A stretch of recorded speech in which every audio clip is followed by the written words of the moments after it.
మన ప్రభువును రక్షకుడైన యేసుక్రీస్తు పరిశుద్ధ నామంలో ఈ ఆదివారం ఆరాధన వాక్యం వింటున్న మీ అందరికీ నా హృదయపూర్వకమైన తెలియజేస్తాను.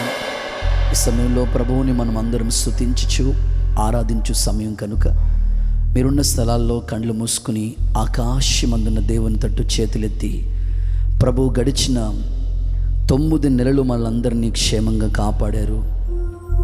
ఈ 10వ నెల ఈ విధంగా మొదటి ఆదివారం ఆయన సన్నిధిలో ఇలాగ స్తుతించడానికి ప్రభు మనకిచ్చిన సమయాన్ని బట్టి అందరూ చేతులెత్తి మనస్ఫూర్తిగా యేసయ్యా నీకు స్తోత్రమని ఆరాధన చేస్తూ ఆయన నామమును గొప్ప చేయవారమై ఉన్నాం.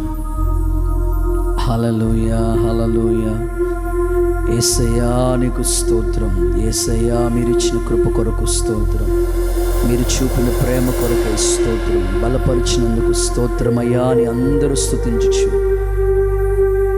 ఆయన నామమును గొప్ప చేయవారమై ఉన్నాం. హల్లెలూయా, హల్లెలూయా, హల్లెలూయా. స్తోత్రమయ్యా, హల్లెలూయా.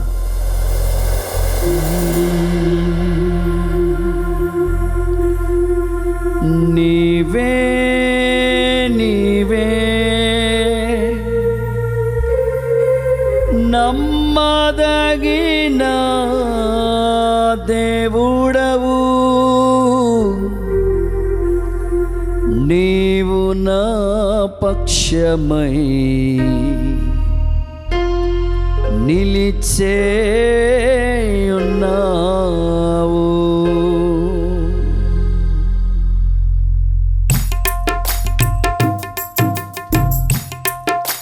చప్పట్లు కొడుతూ యేసయ్యకు మహిమ చెల్లిస్తూ ఆయన నామమును ఘనపరచు వారమై ఉన్నాము.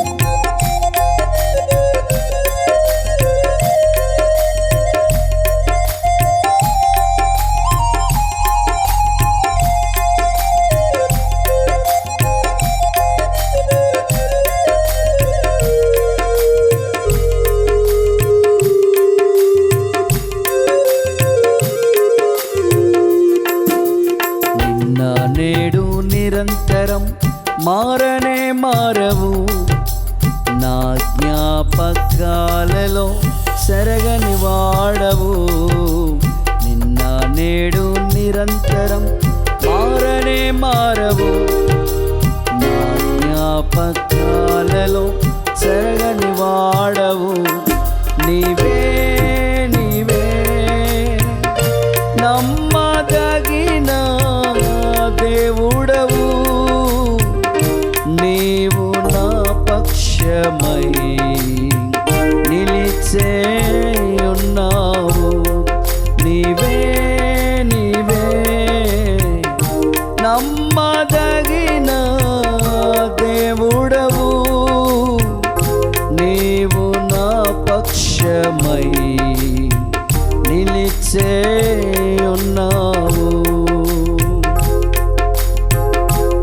చప్పట్లు కొడుతూ దేవుని నామమును ఘనపరచుదాం.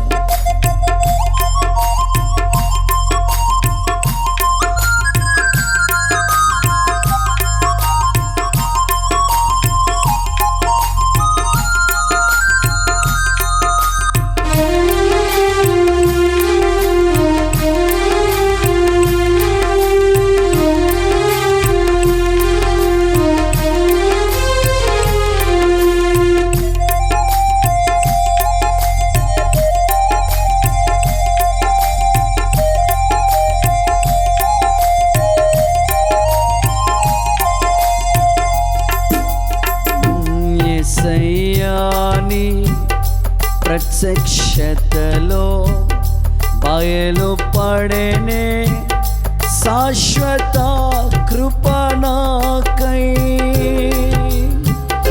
యేసయ్యాని ప్రత్యక్షతలో బయలుపడెనే శాశ్వత కృప నాకై. విడువదే నన్నెల్లప్పుడూ కృప, విజయ పదమున నడిపించనే కృప. విడువదే నన్నెల్లప్పుడూ కృప, విజయ పదమున నడిపించనే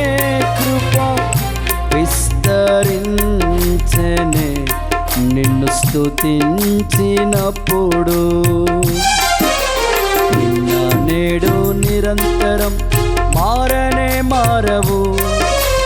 నా జ్ఞాపకాలలో చెరగని వాడవు. నిన్న నేడు నిరంతరం మారనే మారవు.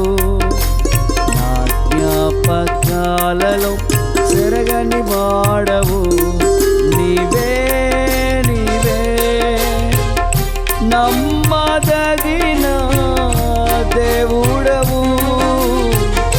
నీవు నా పక్షమై నిలిచేయున్నావు. నీవే నీవే నమ్మదగిన దేవుడవు. నీవు నా పక్షమై నిలిచేయున్నావు.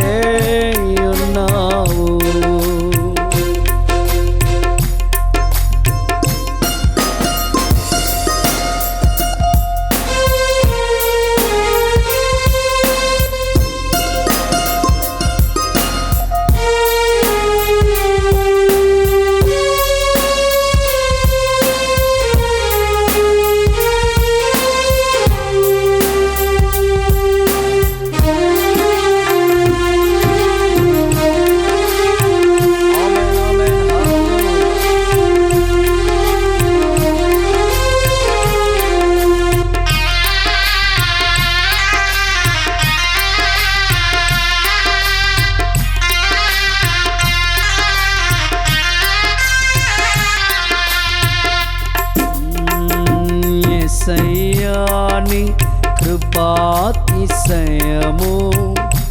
ఆదరించెనే శాశ్వత జీవముకై. యేసయ్యాని కృపాతిశయము ఆదరించెనే శాశ్వత జీవముకై. మరువదే నన్నెల్లప్పుడు కృప మాణిక్యమణులను మరిపించెనే కృప. మరువదే నన్నెల్లప్పుడు కృప మాణిక్యమణులను మరిపించెనే కృప. మైమరచితినే నీ కృప తలంచినప్పుడు నిన్న నేడు నిరంతరం మారనే మారవు. నా జ్ఞాపకాలలో చెరగని వాడవు. నిన్న నేడు నిరంతరం మారనే మారవు. నా జ్ఞాపకాలలో చెరగని వాడవు. నీవే నీవే నమ్మదగిన దేవుడవు. నీవు నా పక్షమై నిలిచేయున్నావు. నీవే నీవే నమ్మదగిన దేవుడవు. నీవు నా పక్షమై నిలిచేయున్నావు.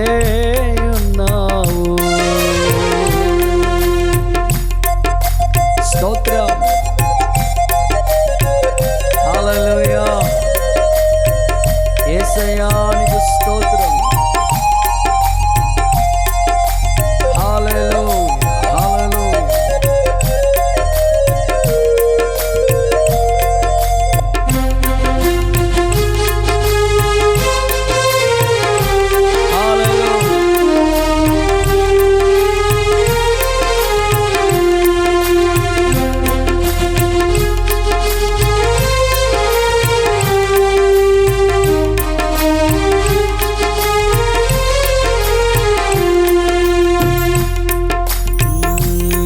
యేసయ్యాని మహిమైశ్వర్యము చూపెనే నీ దీర్ఘశాంతము నాపై.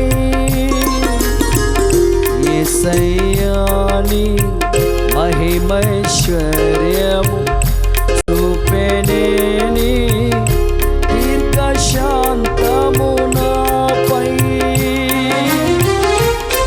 ఆదుకొనే నన్నెల్లప్పుడూ కృప శాంతి సమరము చేసేనే కృప ఆదుకొనే నన్నెల్లప్పుడూ కృప శాంతి సమరము చేసేనే కృప మహిమోన్నతము పొందితి ప్రశాంతతలోనే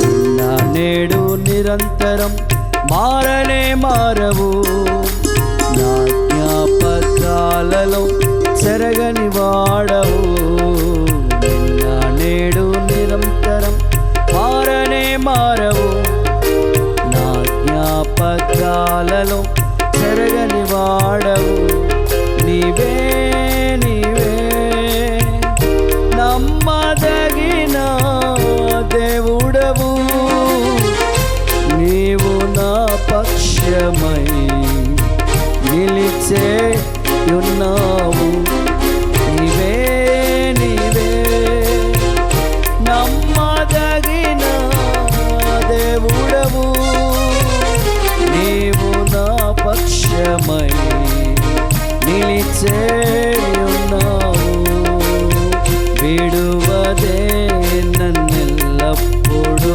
కృప విజయ పదమున నడిపించనే కృప విడువదే నన్నెల్లప్పుడూ కృప విజయ పదమున నడిపించనే కృప మరువదే నన్నెల్లప్పుడూ కృప మాణిక్యమణులను మరిపించనే కృప మరువదే నన్నెల్లప్పుడూ కృప మాణిక్యమణులను మరిపించనే కృప ఆదుకొనే నన్నెల్లప్పుడూ కృప శాంతి సమరము చేసనే కృప ఆదుకొనే నన్నెల్లప్పుడూ కృప శాంతి సమరము చేసనే కృప నా నేడు నిరంతరం మారనే మారవు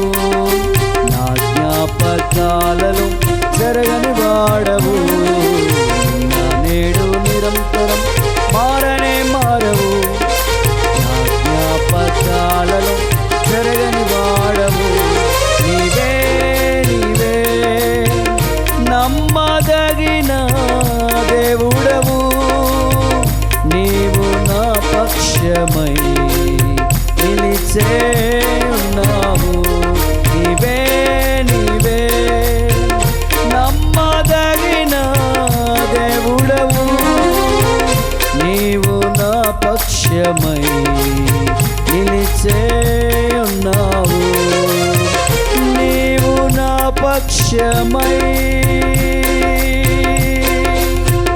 నీవు నా పక్షమై యేసయ్యా యేసయ్యా నీవు నా పక్షమై నీవు నా పక్షమై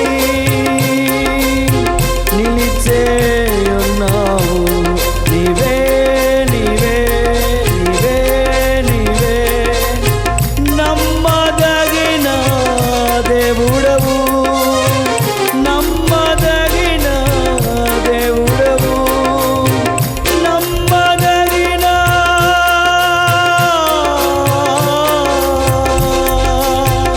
దేవుడవు దేవుడవు నీవు నా పక్షమై నిలిచే ఉన్నావు నీవు నా పక్షమై యేసయ్యా యేసయ్యా యేసయ్యా యేసయ్యా నీవు నా పక్షమై నీవు నా పక్షమై నిలిచే ఉన్నావు నీవే నీవే నమ్మదగిన దేవుడవు నీవే ఆయన ఒక్కడే నమ్మదగిన దేవుడు ఆపత్కాలములో నమ్ముకోదగిన సహాయకుడు నిలువెల్ల నిక్షిప్తమైన దేవుడు మన మధ్యలో ఆత్మస్వరూపుగా సంచరిస్తున్న దేవుడు. ఆయన ఒక్కడే నమ్ముకోదగిన సహాయకుడు.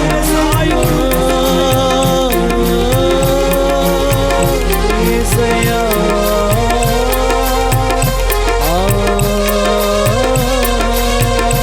యేసయ్యా వందనం.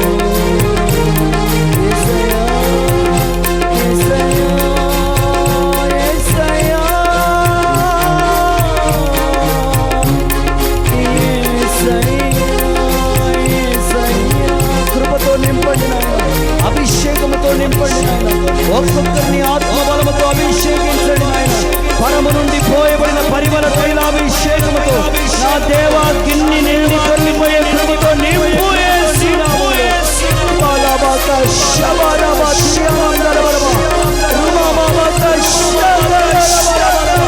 కృప పొందుగా దేవుడి కృప విడవని కృప మరవని కృప ఎడబాయని కృప మన పక్షమును నిలిచిన దేవుని గట్టిగా చెప్పడం ప్రభు నామమును గణపరచుదాం.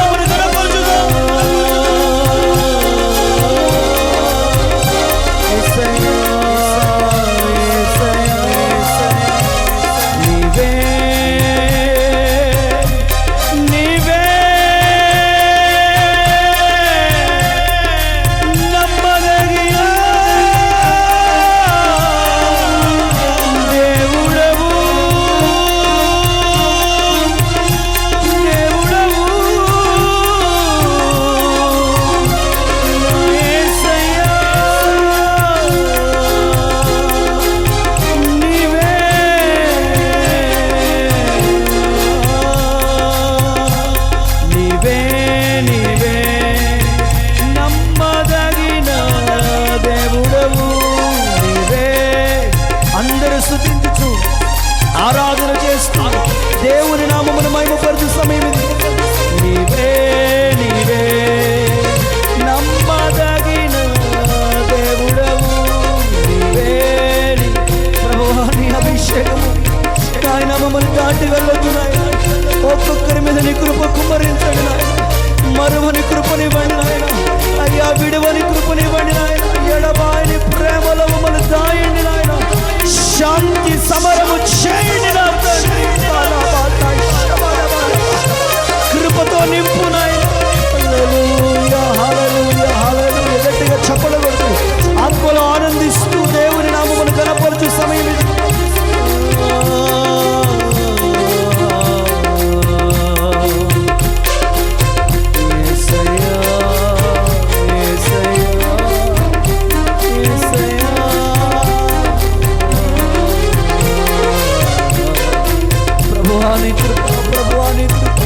అభిషేకించబడుతున్న సమయం ఇది.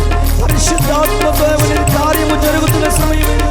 అద్భుతములు జరుగుతున్న సమయం ఇది. దేవుని స్తుతిస్తూ ఉండగా సంఖ్యలు తెగిపోతూ ఉన్నాయి. బంధకాలు ఊడిపోతూ ఉన్నాయి.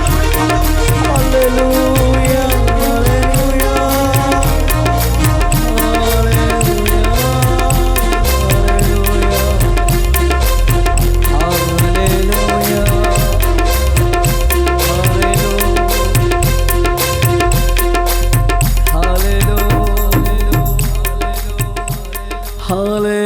హల్లెలూయా బిగ్గరగా చప్పట్లు కొడుతూ యేసయ్యకు మహిమ చెల్లిద్దాం. హల్లెలూయా హల్లెలూయా హల్లెలూయా. నీవే నీవే నమ్మదగిన దేవుడవు. నీవు నా పక్షమై నిలిచేయున్నావు. ఆకాశం తట్టు రెండు చేతులు చాలు. నిన్న నేడు నిరంతరం మారనే మారవు. నా జ్ఞాపకాలలో చెరగని వాడవు. చెరగని వాడవు.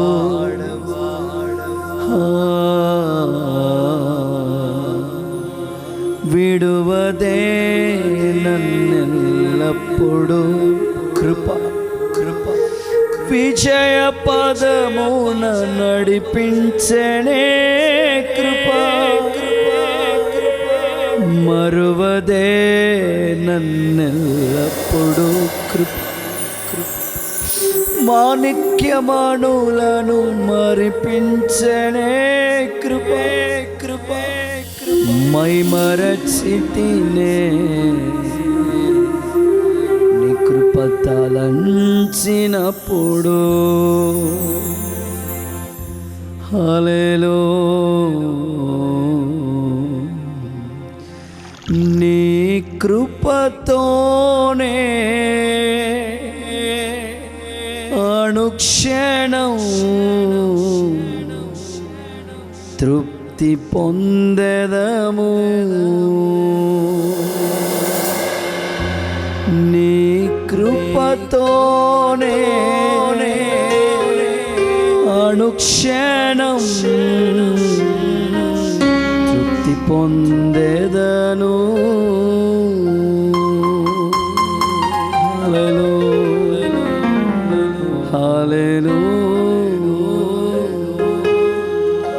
ఆయన కృప మనల్ని కాపాడుతున్నది ప్రాకారముగా ఉన్నది, ఆదుకుంటూ ఉన్నది. మరిచిపోని దేవుని కృప, విడిచిపెట్టని దేవుని కృప. హయాని ఒక చిన్న ప్రార్థన చేసుకుంటూ చేతులెత్తి ఒక్క నిమిషం తీర్మానంతో, ప్రభా ఈ స్తుతి ఆరాధన నీకేనయ్యా, నీ వాక్కు ద్వారా నాతో మాట్లాడినని సమర్పించుకుని ప్రార్థన చేసుకునే సమయం ఇది. అందరూ తల వంచండి, కళ్ళు మూసుకోండి, ప్రార్థన చేసుకుందాం. స్తోత్రం స్తోత్రం స్తోత్రం. మహాపరిశుద్ధుడు ఒక మా తండ్రి, మీ పరిశుద్ధమైన నామానికి స్తోత్రాలు ప్రభువా. ఈ శ్రేష్టమైన సమయంలో ప్రభువా, ఆరాధన ద్వారా, ఈ యొక్క స్తుతి ఆరాధన ద్వారా ప్రభువా, అయ్యా నేను మనసారా స్తుతించడానికి, ఆరాధించుకోవడానికి మాకు ఇచ్చిన భాగ్యం కొరకు స్తోత్రం. అయ్యా నీ సన్నిధిలో మేము చేయుచున్న అయ్యా ప్రతి ఒక్క విన్నపాన్ని మీరు అంగీకరిస్తున్నందుకు వందనాలు ప్రభువా. అయ్యా మనసారా నిన్ను ఆరాధించుకున్నాం ప్రభువా. మా హృదయాలను ప్రభు ఈ ఆరాధన ద్వారా నాయన మీ వాక్కు కొరకై సిద్ధపరిచినందుకు స్తోత్రం. నాయన దున్ని అయా ప్రభువా విత్తనం వేయుటకు కావలసిన అయా ప్రభువా సిద్ధపాటు మాకు అనుగ్రహించినందుకు స్తోత్రం ప్రభువా. అయా ఒక శ్రేష్టమైన సమయంలోకి మేము వచ్చి ఉండగా మా హృదయాలు మీరు తెరిచి మీ యొక్క శ్రేష్టమైన వాక్కు, మీ మాటలు వెదజల్లి ప్రభు మా హృదయాల్లో అవి అయా ఫలభరితంగా మార్చబడినట్లుగా చేయమని వేడుకుంటున్నాం ప్రభువా. మీ సేవకులను బలపరచండి, అభిషేకించండి, మీ పక్షం నిలబెట్టుకుని అయా మీరే వాడుకుని ప్రభువా శ్రేష్టమైన మీ మాటలన్నీ కూడా నాయన అయా పరలోకమందున మీ స్వరాన్ని మాకు స్పష్టంగా వినిపించమని ప్రార్థిస్తున్నాం నాయన. మీ వాక్యమును వినిచుండగా అయా మేమందరం కూడా ప్రభు సరిచేయబడి, గద్దించబడి, హెచ్చరించబడి మీరు ఆగడ కొరకు సిద్ధపరచబడడానికి సహాయం చేయండి. అయా ప్రతి లోపాన్ని కూడా తొలగించండి నాయన ప్రభువా.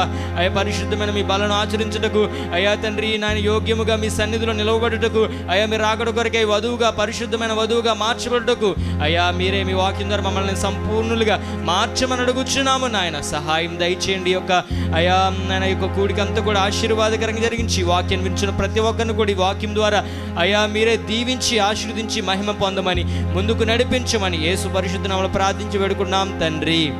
ఆమేన్. ఆమేన్.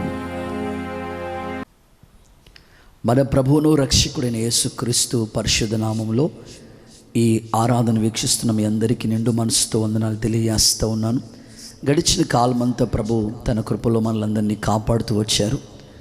ఇంచుమించు 9 నెలలు మనల్ని సురక్షితంగా ప్రభు భద్రపరిచారు. ఈ 10వ నెల ఈ మొదటి ఆదివారం ఈ విధంగా ఆయన సన్నిధిలో ఈ వాక్యాన్ని వినడానికి దేవుడు అవకాశాన్ని ఇచ్చినందుకు దేవుడిని ఎంతగానో నేను స్తుతిస్తూ ఉన్నాను. పరిశుద్ధ గ్రంథమైన బైబిల్లో నుండి ఆదికాండం 2వ అధ్యాయం 14వ వచనాన్ని చదువుకుందాం. 4వ నది యూఫ్రటీస్. 4వ నది యూఫ్రటీస్ అనే మాట ఇక్కడ గమనిస్తూ ఉన్నాం. ప్రియులారా, పరిశుద్ధ గ్రంథమైన బైబిల్లో ఆదికాండంలో అనేకమైన ప్రాముఖ్యమైన విషయాలు గడిచిన వారాల్లో మనం నేర్చుకుంటూ వచ్చాం. ఏదేనులో బయలుదేరిన ఆ నది 4 శాఖలుగా మార్చబడటం, 4 శాఖలు అవటం, ఆ 4 శాఖల్లో ఒక్కొక్క నదిని గురించిన విషయాలు గడిచిన కాలంలో ప్రభు వాక్యపు వెలుగులో మనం నేర్చుకున్నాం. మొదటి నది పేరు పీషోనని, అది హవీలా చుట్టూ ప్రవహించిందని, అక్కడ బంగారం, బోలం, గోమేధికం దొరికినవని గడిచిన వారాల్లో మనం నేర్చుకున్నాం. రెండవ నది గీహోను గురించిన విషయాలు ప్రభు మనకు తెలియజేశాడు. అది కూషు దేశమంతా ప్రవహించినట్లు ఆ వాక్యాలు కూడా మనం వినడానికి దేవుడు సహాయం చేశాడు. తర్వాత హిద్దీకేల్ నది గురించి దేవుని వాక్యపు వెలుగులో కూడా ప్రభు మనతో మాట్లాడాడు. అది అష్షూరు ప్రాంతమంతా ప్రవహించిందని. అయితే ఇక్కడ చదువుకున్న వాక్యంలో 4వ నది పేరు యూఫ్రటీస్ అనే మాటను మనం గమనిస్తూ ఉన్నాం. ఈ నదిని గురించిన వివరాలు ఇంకేమీ రాయబడలేదు. 4వ నది పేరు యూఫ్రటీస్ అని వాక్యాన్ని పరిశుద్ధ గ్రంథమైన బైబిల్లో మనం చూస్తున్నాం. ప్రియులారా, యూఫ్రటీస్ నదికి మరొక పేరుంది, ఫుట్ నోట్లో రాయబడి ఉంది. ఫరాతు అనే పేరు ఆ నదికి పెట్టబడి ఉంది. ప్రియులారా, ఈ నది చాలా పెద్ద నది, చాలా వేగంగా నీళ్లు ప్రవహించే నది. ఈ నదిని గురించిన మరిన్ని విషయాలు పరిశుద్ధాత్మ ప్రేరణతో మీకు అందించాలని దేవుని సేవకునిగా నేను ఈ స్థలం ముందు నిలిచి ఉన్నాను. ప్రియులారా, పరిశుద్ధ గ్రంథమైన బైబిల్లో యూఫ్రటీస్ యొక్క నదిని గురించి అనేకమైన అద్భుతమైన విషయాలు గ్రంథస్థం చేయబడి ఉన్నాయి. అయితే యూఫ్రటీస్ అనే మాటకి సరైన అర్థం ఏమిటంటే మధురము. యూఫ్రటీస్ అనే మాటకి అర్థం ఏమిటంటే మధురమైనది అని అర్థం. ఈ లోకంలో మధురమైనది ఏదైనా ఉన్నది అనంటే మీలో చాలామంది చెప్తుంటారు, అయ్యా ఈ లోకంలో చాలా మధురమైనవి ఉన్నాయి. బెంగాలీ స్వీట్ చాలా మధురంగా ఉంటుంది అయ్యా అంటారు. ఆ తర్వాత బందర్ లడ్డు చాలా మధురంగా ఉంటుంది. తేనె చాలా స్వీట్గా మధురంగా ఉంటుంది. తాపేశ్వరం కాజా చాలా టేస్టీగా ఉంటుంది. ఇలా చెప్పుకుంటే సమాజంలో మనం తినే ఆహార పదార్థాల్లో చాలా స్వీట్గా మధురంగా ఉన్నవి చాలా ఉన్నాయి. కొంతమంది చేతి వంటకం ఎంత మధురంగా ఉంటుందో. భౌతికంగా ఆలోచిస్తే ఇవన్నీ మధురంగానే ఉన్నాయి. అయితే బైబిల్ గ్రంథాన్ని మనం ఆలోచిస్తే ఏది మధురమైనది? యూఫ్రటీస్ అంటేనే మధురమైనది, ఫలవంతమైనది. అయితే ఏదయ్యా మధురమైనది అనంటే పరిశుద్ధ గ్రంథమైన బైబిల్లో నుండి ఒక వాక్యాన్ని మీకు చదివించాలని ఆశపడుతున్నాను. పరమగీతాల గ్రంథం 1వ అధ్యాయం 2వ వచనాన్ని భక్తులు చదువుతారు, ఆలకిద్దాం. నీ ప్రేమ ద్రాక్షరసము కన్నా మధురము. నీ ప్రేమ ద్రాక్షరసము కన్నా మధురమైనదని దేవుని వాక్యం చెప్తుంది. ప్రియుల, లోకంలో ఎన్నో మధురమైనవి ఉన్నాయి. అయితే బైబిల్ ప్రకారంగా మధురమైనది ఏది అనంటే దేవుని ప్రేమ మధురమైనది. నీ ప్రేమ ద్రాక్షరసము కన్నా మధురమైనదని దేవుని వాక్యం చెప్తుంది. ప్రియులారా, యేసుక్రీస్తు ప్రేమ యొక్క ఔన్నత్యాన్ని మనం తలంచినప్పుడు, ఆయన ప్రేమ యొక్క గొప్పతనాన్ని మనం తెలుసుకున్నప్పుడు నిజంగా ఆశ్చర్యం కలుగుతుంది, ఆనందం కలుగుతుంది. దేవుడు ప్రేమ ద్రాక్షరసము కన్నా మధురమైనదని మహారాజైన సొలొమోను ఈ షూలమితి చెప్తున్న మాటలు మనం చూస్తూ ఉన్నాం. ప్రియులారా, మనం ఆరాధించే యేసయ్య ప్రేమ చాలా మధురమైనది. ఎంతగా ప్రభు మనల్ని ప్రేమించాలంటే దేవుడు లోకమును ఎంతో ప్రేమించినని వాక్యం అంటుంది. ప్రియులారా, మనం దేవుని వాక్యం కూడా మధురమైనదే. జుంటే తేనె దారుల కన్నా మధురమైనది దేవుని వాక్యమే. కనుక మొదటి నదిలో మనం దేవుని వాక్యాన్ని గురించి ధ్యానించాం. కనుక ఈ సమయమందు దేవుని యొక్క ప్రేమను గురించి ఈ నది సూచిస్తూ ఉండగా, ప్రత్యేకంగా దేవుని వాక్యపు వెలుగులో దేవుడు మనతో మాట్లాడుతుండగా చాలా జాగ్రత్తగా ఈ మాటలు మీరు ఆలకించాలని దేవుని సేవకుడిగా నేను మీకు తెలియజేస్తూ ఉన్నాను. ప్రియులారా, దేవుని ప్రేమ చాలా మధురమైనది. ఎంత మధురమైనది అంటే మనల్ని ప్రభు ఎంతగా ప్రేమించాడంటే తన ప్రాణాన్నే అర్పించాడు. దేవుని వాక్యం ఇలా ఉంది, మనం ఇంకా పాపులమై ఉండగా క్రీస్తు మనల్ని ప్రేమించి మన కొరకు ఆయన చనిపోయాను అని. క్రీస్తు మిమ్మల్ని ప్రేమించి ఆయన సజీవ యాగంగా మిమ్మల్ని కోసం ఆయన బలిగాను అర్పణగాను అప్పగించుకునని దేవుని వాక్యం అంటుంది. కనుక దేవుడు ప్రేమ సిలువ దగ్గరికి వస్తే కానీ ఒక వ్యక్తికి అర్థమవుతుంది. మనం పొందవలసిన శిక్ష ఆయన భరించాడు. మన జీవితాన్ని మధురంగా మార్చడం కొరకు ఆయన ప్రేమ ఇంకా నీళ్ల వలె వేగంగా ప్రవహిస్తూనే ఉన్నది. ఎన్నో కుటుంబాల్ని ఆయన ప్రేమ ధైర్యపరుస్తూ ఆదరిస్తూ ఆయన ప్రేమ చేతనే ప్రజల్ని తన వైపుకు నడిపిస్తూ ఎన్నో గొప్ప కార్యాలు దేవుని ప్రేమ ద్వారా జరుగుతూ ఉన్నాయి. ప్రియులారా, ఈ రోజున అనేకులకి దేవుని ప్రేమ అర్థం కావటం లేదు. లోకంలో అనేకమైన ప్రేమలు ఉన్నాయి. తల్లిదండ్రుల ప్రేమ ఉన్నది, తర్వాత అన్నదమ్ముల మధ్యలో ఉన్న ప్రేమ ఉన్నది, అక్క చెల్లెల మధ్యలో ఉన్న ప్రేమ, బంధువుల మధ్యలో ఉన్న ప్రేమ. ఇవన్నీ ఒక రోజున ఆ ప్రేమలన్నీ మరుగైపోతాయి. కానీ నా దేవుని ప్రేమ శాశ్వత కాలం ఉండే ప్రేమ. ఆ ప్రేమ ఈ రోజుకి కూడా ఆయన మన వైపు చేతులు చాపుతూనే ఉన్నాడు. భూదిగంత నివాసులారా నా వైపు చూడండి అని దేవుడు ఇంకా మన వైపు చేతులు చాపుతూనే ఉన్నాడు. ఇంకా ఆయన శాశ్వతమైన ప్రేమతో ప్రేమిస్తూనే ఉన్నాడు. ఆయన ప్రేమ చాలా గొప్పది. ఆయన సంఘమును ప్రేమించాడు, ప్రతి మనిషిని కూడా ప్రేమిస్తూనే ఉన్నాడు. ఈరోజున దేవుని వాక్యపు వెలుగులో ఈ 4వ నది మధురమైనది దేవుని ప్రేమే. కనుక ఆయన ప్రేమ ఒక ప్రవాహం వలె ప్రవహిస్తూనే ఉన్నది.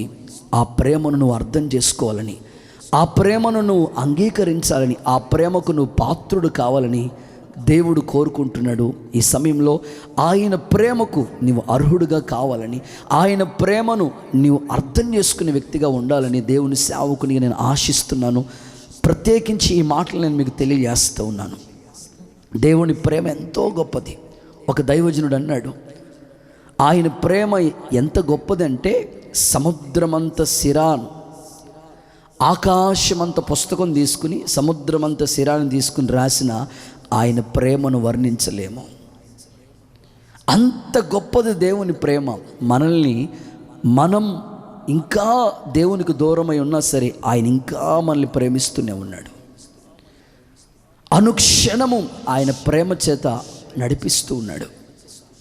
కనుక ఆయన ప్రేమ చాలా గొప్పది. ఆయన ప్రేమకు నువ్వు అర్హుడు కావాలని దేవుని సేవకుని నేను ఆశిస్తున్నాను. ప్రియులారా, బైబిల్ గ్రంథంలో ఒక చిన్న సంఘటన మీకు జ్ఞాపకం చేస్తాను. దేవుని ప్రేమ ఎంత గొప్పదో మీకు అర్థమవటం కోసం ఒక సంఘటన మీకు జ్ఞాపకం చేయడానికి ఇష్టపడుతున్నాను. ప్రియులారా, ఇశ్రాయేలు యొక్క జీవితం మనకి బాగా తెలుసు. వాళ్ళ అరణ్య యాత్ర కొనసాగించబడుతుంది. ఐగుప్తు నుండి కనాను వైపుకు వాళ్ళు ప్రయాణం చేస్తూ ఉన్నప్పుడు మోషేని దేవుడు నాయకుడిగా ఏర్పాటు చేసుకున్నాడు. అనేకమైన ప్రాంతాలు వారు దాటి వెళుతూ ఉన్నారు.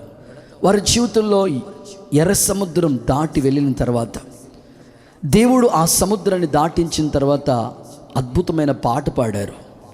ఆ తర్వాత ఒక చోటుకు వచ్చినప్పటికీ నీళ్లు మారాగా ఉన్నాయి, చేదుగా ఉన్నాయి ఆ నీళ్లు. ఇప్పుడు మోషే దేవునికి మొరపెట్టాడు. వెంటనే దేవుడు ఒక చెట్టు కొమ్మను చూపించినప్పుడు ఆ చెట్టు కొమ్మను ఆ నీటిలో వేసినప్పుడు ఆ మార నీళ్లు మధురముగా మారినట్లు పరిశుద్ధ గ్రంథమైన బైబిల్లో రాయబడిన మాటను మనం చూస్తాం. చదవండి, నిర్గమకాండం 15వ అధ్యాయం 25వ వచన భాగాన్ని చదువుకుందాం. అతడు యెహోవాకు మొరపెట్టెను. అంతటా యెహోవా అతనికి ఒక చెట్టును చూపెను. అది ఆ నీళ్ళలో వేసిన తరువాత, నీటిలో వేసిన తర్వాత నీళ్లు మధురమయ్యాను. నీళ్లు మధురమైపోయాయి. మారా నీళ్లు ఒక చెట్టును ఆ కొమ్మనట్లా వేసినప్పుడు నీళ్లు మధురంగా మారిపోయాయి. ఈ రోజున ఆత్మీయ పాఠం ఏమిటంటే ఆ చెట్టు ఎంత మారాన్ని పీల్చుకుంది, నీళ్లు మధురముగా మార్చింది. మనం ఆరాధించే యేసయ్య నీవు పొందవలసిన శిక్షను ఆయన సిలువ మారు మీద భరించాడు. ఒక సిలువ కొయ్యకు ఆయన కట్టి 3 మేకుల మధ్యలో ఆయన ఉదయం 9 గంటల నుంచి మధ్యాహ్నం 3 గంటల వరకు 6 గంటలు సిలువలో వేలాడాడు. ఆ చెట్టు కొమ్మ ఎలాగైతే మారా అనే చేదును ఎలాగైతే పీల్చుకుని ప్రజల యొక్క దాహం తీర్చడం కొరకు మధురమైన నీళ్లుగా మార్చిందో, మనం ఆరాధించి యేసుక్రీస్తు ప్రభు నీవు పొందవలసిన ఆ శిక్ష, చేదైన నీ జీవితాన్ని దేవుడు మధురంగా మార్చడానికి ఇష్టపడుతున్నాడు. ఇంకెంతకాలం నువ్వు చేదైన అనుభవాల్లో ఉంటావు? ఇకనైనా ఆయన ప్రేమను అర్థం చేసుకుని ఆయన ప్రేమకు నువ్వు పాత్రుడు కావాలని, మారాలంటే నీ బ్రతుకుని దేవుడు మధురంగా మార్చడానికి ఇష్టపడుతుండగా, ఆ మారాలంటి జీవితాన్ని మధురముగా మార్చి ఆయన నీ కొరకు గొప్ప సజీవ సాక్షిగా నిలపాలని దేవుని సేవకుడిగా నేను ఆశతో ఈ మాటలు మీకు తెలియజేస్తున్నాను ప్రియులారా. ఇంకా చాలామంది జీవితాలు చేదుగానే ఉన్నాయి. ఇంకా చాలామంది జీవితాలు మారాలాంటి బ్రతుకులానే ఉంటున్నాయి. ఇదిగో దేవుని వాక్యం అంటుంది, ఆయన ప్రేమ ప్రవహిస్తుంది మధురంగా. సిలువ దగ్గరికి నువ్వు రాగలిగితే ఆయన ప్రేమ నీకు అర్థమవుతుంది. కల్వరిలో గొల్గతా కొండపై యేసుక్రీస్తు ప్రభు చేసిన ఆ విలువైన త్యాగం నీకు అర్థమవుతుంది. ఆయన ప్రేమ చేత నువ్వు దేవుని సన్నిధిలో నిలిచి ఉండాలని, ఆయన రక్తము చేత నీ పాపములన్నీ క్షమించబడి మారాలంటే నీ బ్రతుకుని మధురంగా మార్చుకోవటానికి దేవుడు ఇంకా నీ వైపు చేతులు చాపుతున్నాడు. కనుక నీ జీవితం పాత రోత ఆ బ్రతుకును విడిచిపెట్టి పాతిపెట్టి క్రీస్తులో నూతన సృష్టిగా మార్చబడి నూతన స్వభావాన్ని ధరించుకుని మారాలాంటి బ్రతుకుని దేవుని సన్నిధిలో నువ్వు మధురముగా మార్చబడాలని సేవకునిగా నేను ఆశపడుతున్నాను ప్రియులారా. ఎంతోమంది జీవితాలు ఒకప్పుడు ఆ మారాలాంటి బ్రతుకుల్ని దేవుడు మధురముగా మార్చాడు. బైబిల్ గ్రంథంలో మీకు అందరికీ తెలిసిన చరిత్ర ఒకటి జ్ఞాపకం చేస్తాను. వాస్తవంగా యూదా బెత్లెహేం అంటే రొట్టెలు ఉండే స్థలం, అది దేవుని ఇల్లు, సమృద్ధి దొరికిన చోటది. అక్కడ కరువు వచ్చిందని ఆ యూదా బెత్లెహేమును విడిచిపెట్టి మోయాబు అని పిలువబడుతున్న శపించబడిన ప్రాంతానికి వెళ్ళిపోయింది నయోమి. తన భర్త వెళ్ళిపోయారు. అక్కడికి వెళ్ళిన తర్వాత తన కుటుంబంలో ఎలాంటి ప్రతికూలమైన పరిస్థితులు ఎదురైనా మీకు బాగా తెలుసు. భర్తను పోగొట్టుకుంది. 2 కుమారులకి వివాహం చేసిన తర్వాత 10 సంవత్సరాలు గడిచిన తర్వాత 2 కుమారులు కూడా చనిపోయారు. వాస్తవంగా ఆ ఇంటిలో 3 విధవరాలుగానే కనబడుతున్నారు. ఎంతో ప్రతికూలమైన పరిస్థితి తన జీవితంలో ఆ యొక్క నయోమి జీవితంలో ఎదురైంది. ఇప్పుడు దేవుడు బెత్లెహేమును దర్శిస్తున్నాడని ఆ వార్త విన్న తర్వాత కోడలతో చెప్తూ ఉంది, మీరు నాకు కూతురు లాంటి వాళ్ళు, ఇదిగో నేను ముసలైపోయాను, మరలా నేను కుమారుల్ని కనడానికి ఆ పరిస్థితి నాకు లేదు, కనుక మీ బ్రతుకు మీరు బ్రతకండి అని వాళ్ళకి అవకాశం ఇచ్చింది అత్తగారు. అయితే ఓర్ప అత్తను ముద్దు పెట్టుకుని వెళ్ళిపోతే రూతు మాత్రం నీ దేవుడే నా దేవుడు, నీ జనమే నా జనం, మరణము తప్ప నన్ను ఏది ఎడబాయదని ఒక గొప్ప దృఢమైన నిశ్చయతతో అత్తతో ఉండటానికి ఇష్టపడింది రూతు. అయితే ఎప్పుడైతే నయోమి ఆ యొక్క సందర్భాల్లో ఈ యొక్క యూదా బెత్లెహేమును దేవుడు దర్శిస్తున్నాడనే వార్త విన్నదో ఆమె ఏమంటుందంటే, నన్ను ఇక నయోమి అనొద్దు. నయోమి అనే మాటకి అర్థం ఏంటంటే మధురం. నన్ను నయోమి అనొద్దు, ఇక మీద నన్ను మారా అనండి అంటుంది. ఇంకా ఆమె చెప్తున్న మాటలు ఎలా ఉన్నాయో తెలుసండి. ఆమె ఏమంటుందో తెలుసా? సర్వశక్తుడు నాకు దుఃఖాన్ని కలుగు చేశాడు, సర్వశక్తుడు నన్ను రిక్తురాలుగా చేశాడు, నన్ను బాధ పెట్టాడని దేవుని మీద ఆమె సనిగి గొనిగి మాట్లాడుతుంది. చేసిన తప్పంతా ఈవిడ. యూదా బెత్లెహేము సమృద్ధి దొరికిన ఆ చోటు వదిలేసుకుని దేవుని సన్నిధి ఇల్లును విడిచిపెట్టి మోయాబు అనే లోకంలోకి వెళ్ళిపోయిన ఈమె తాను తీసుకున్న నిర్ణయాన్ని బట్టి ఆమెకు అంత నష్టం వస్తే, ఇప్పుడు దేవుడు నన్ను రిక్తురాలుగా చేశాడు, దేవుడు నన్ను బాధ పెట్టాడు, అంత దేవుని వల్లే నాకు ఇలా జరిగింది అని నా జీవితాన్ని మారానండి మధురం అని పిలవద్దంటుంది ఆమె. నేటికి కూడా చాలామంది తాము తీసుకునే నిర్ణయాలు తప్పుడు నిర్ణయాలు తీసుకుని మనసుకు నచ్చినట్లు కన్ను ఆశించినట్లు వాళ్ళు ప్రవర్తించి వాళ్ళు ఎలాంటి తప్పుడు నిర్ణయాలన్నీ తీసేసుకుని ఎక్కడెక్కడికో తిరిగి వచ్చేసి చివరికి దేవుడే నాకు ఇలాగ చేశాడు, ఈ బాధ దేవుడే నాకు కలుగజేశాడని మరలా ఇలాగ రివర్స్గా మాట్లాడే మారాలంటి జీవితాన్ని జీవించే బ్రతుకులు నేటికి సమాజంలో ఎందరో ఉన్నారు. నీకోసం ఆయన ప్రేమ చూపాడు, నీకోసం ఆయన ప్రాణం పెట్టాడు, ఆయనని ఇంతగా ప్రేమిస్తూ ఉంటుంటే ఆయన ప్రేమ నీకు అర్థం కాక ఇంకా నువ్వు మారాలో ఉండటానికి ఇష్టపడుతున్నావు. ఇంకా దేవునికి దూరంగా ఉండాలని నువ్వు ఇష్టపడుతున్నావు, యెహోవాను విడిచి వేరొకరిని ఆశ్రయించిన వాళ్ళకి శ్రమలు విస్తరిస్తాయని వాక్యం అంటుంది. నువ్వు తీసుకున్న నిర్ణయం మంచిది కాదు. దేవుడు నీకు ఎప్పుడు అన్యాయం చేయడు. దేవుడు అన్యాయం చేయుట అసంభవం అని వాక్యం అంటుంది. ఆయన ప్రేమ ఇంకా మన మీద శాశ్వత కాలం నుండి ఇంకా ప్రేమిస్తూనే ఉన్నాడు. ఆయన ప్రేమకు దూరం కావద్దు. ఆయన ప్రేమల నుంచి లోకంలోనికి వేరవద్దు. దేవుడు నీ నుంచి ఆశిస్తున్న మాటలు ఏమిటంటే, ఆ మధురమైన దేవుని ప్రేమను నువ్వు పొందుకోవాలి. ఆయన ప్రేమలో నేను నిలిచి ఉండాలి. ప్రేమ కొరకు సాక్షిగా నువ్వు నిలబడాలని దేవుడు ఆశిస్తూ ఉన్నాడు. ప్రియులారా, ఈ రోజుకి కూడా చాలామంది, ఎందరో నయోమి లాంటి వాళ్ళు సమాజంలో, సంఘాల్లో కూడా ఉంటారు. వాళ్ళు చేయవలసినంత చేసేసుకుని దేవుడు నాకు అన్యాయం చేశాడని మాట్లాడుతూ ఉంటారు. దేవుడు నీకు అన్యాయం ఎప్పుడు చేయడు. మారాను బ్రతుకుని మధురంగా మార్చడానికే ఆయన నిలువెల్ల నిక్షిప్తమైన కృపను విస్తరింపచేస్తూ వచ్చాడు. ఇంకా ప్రేమిస్తూ ఉన్నాడు దేవుడు. ఆయన ప్రేమ నీకు అర్థం అవ్వాలని సేవకునిగా నేను ఆశపడుతున్నాను. ఈ సందర్భంలో ఒక అద్భుతమైన సాక్ష్యాన్ని మీకు చెప్పాలని నేను ఆశపడుతున్నాను.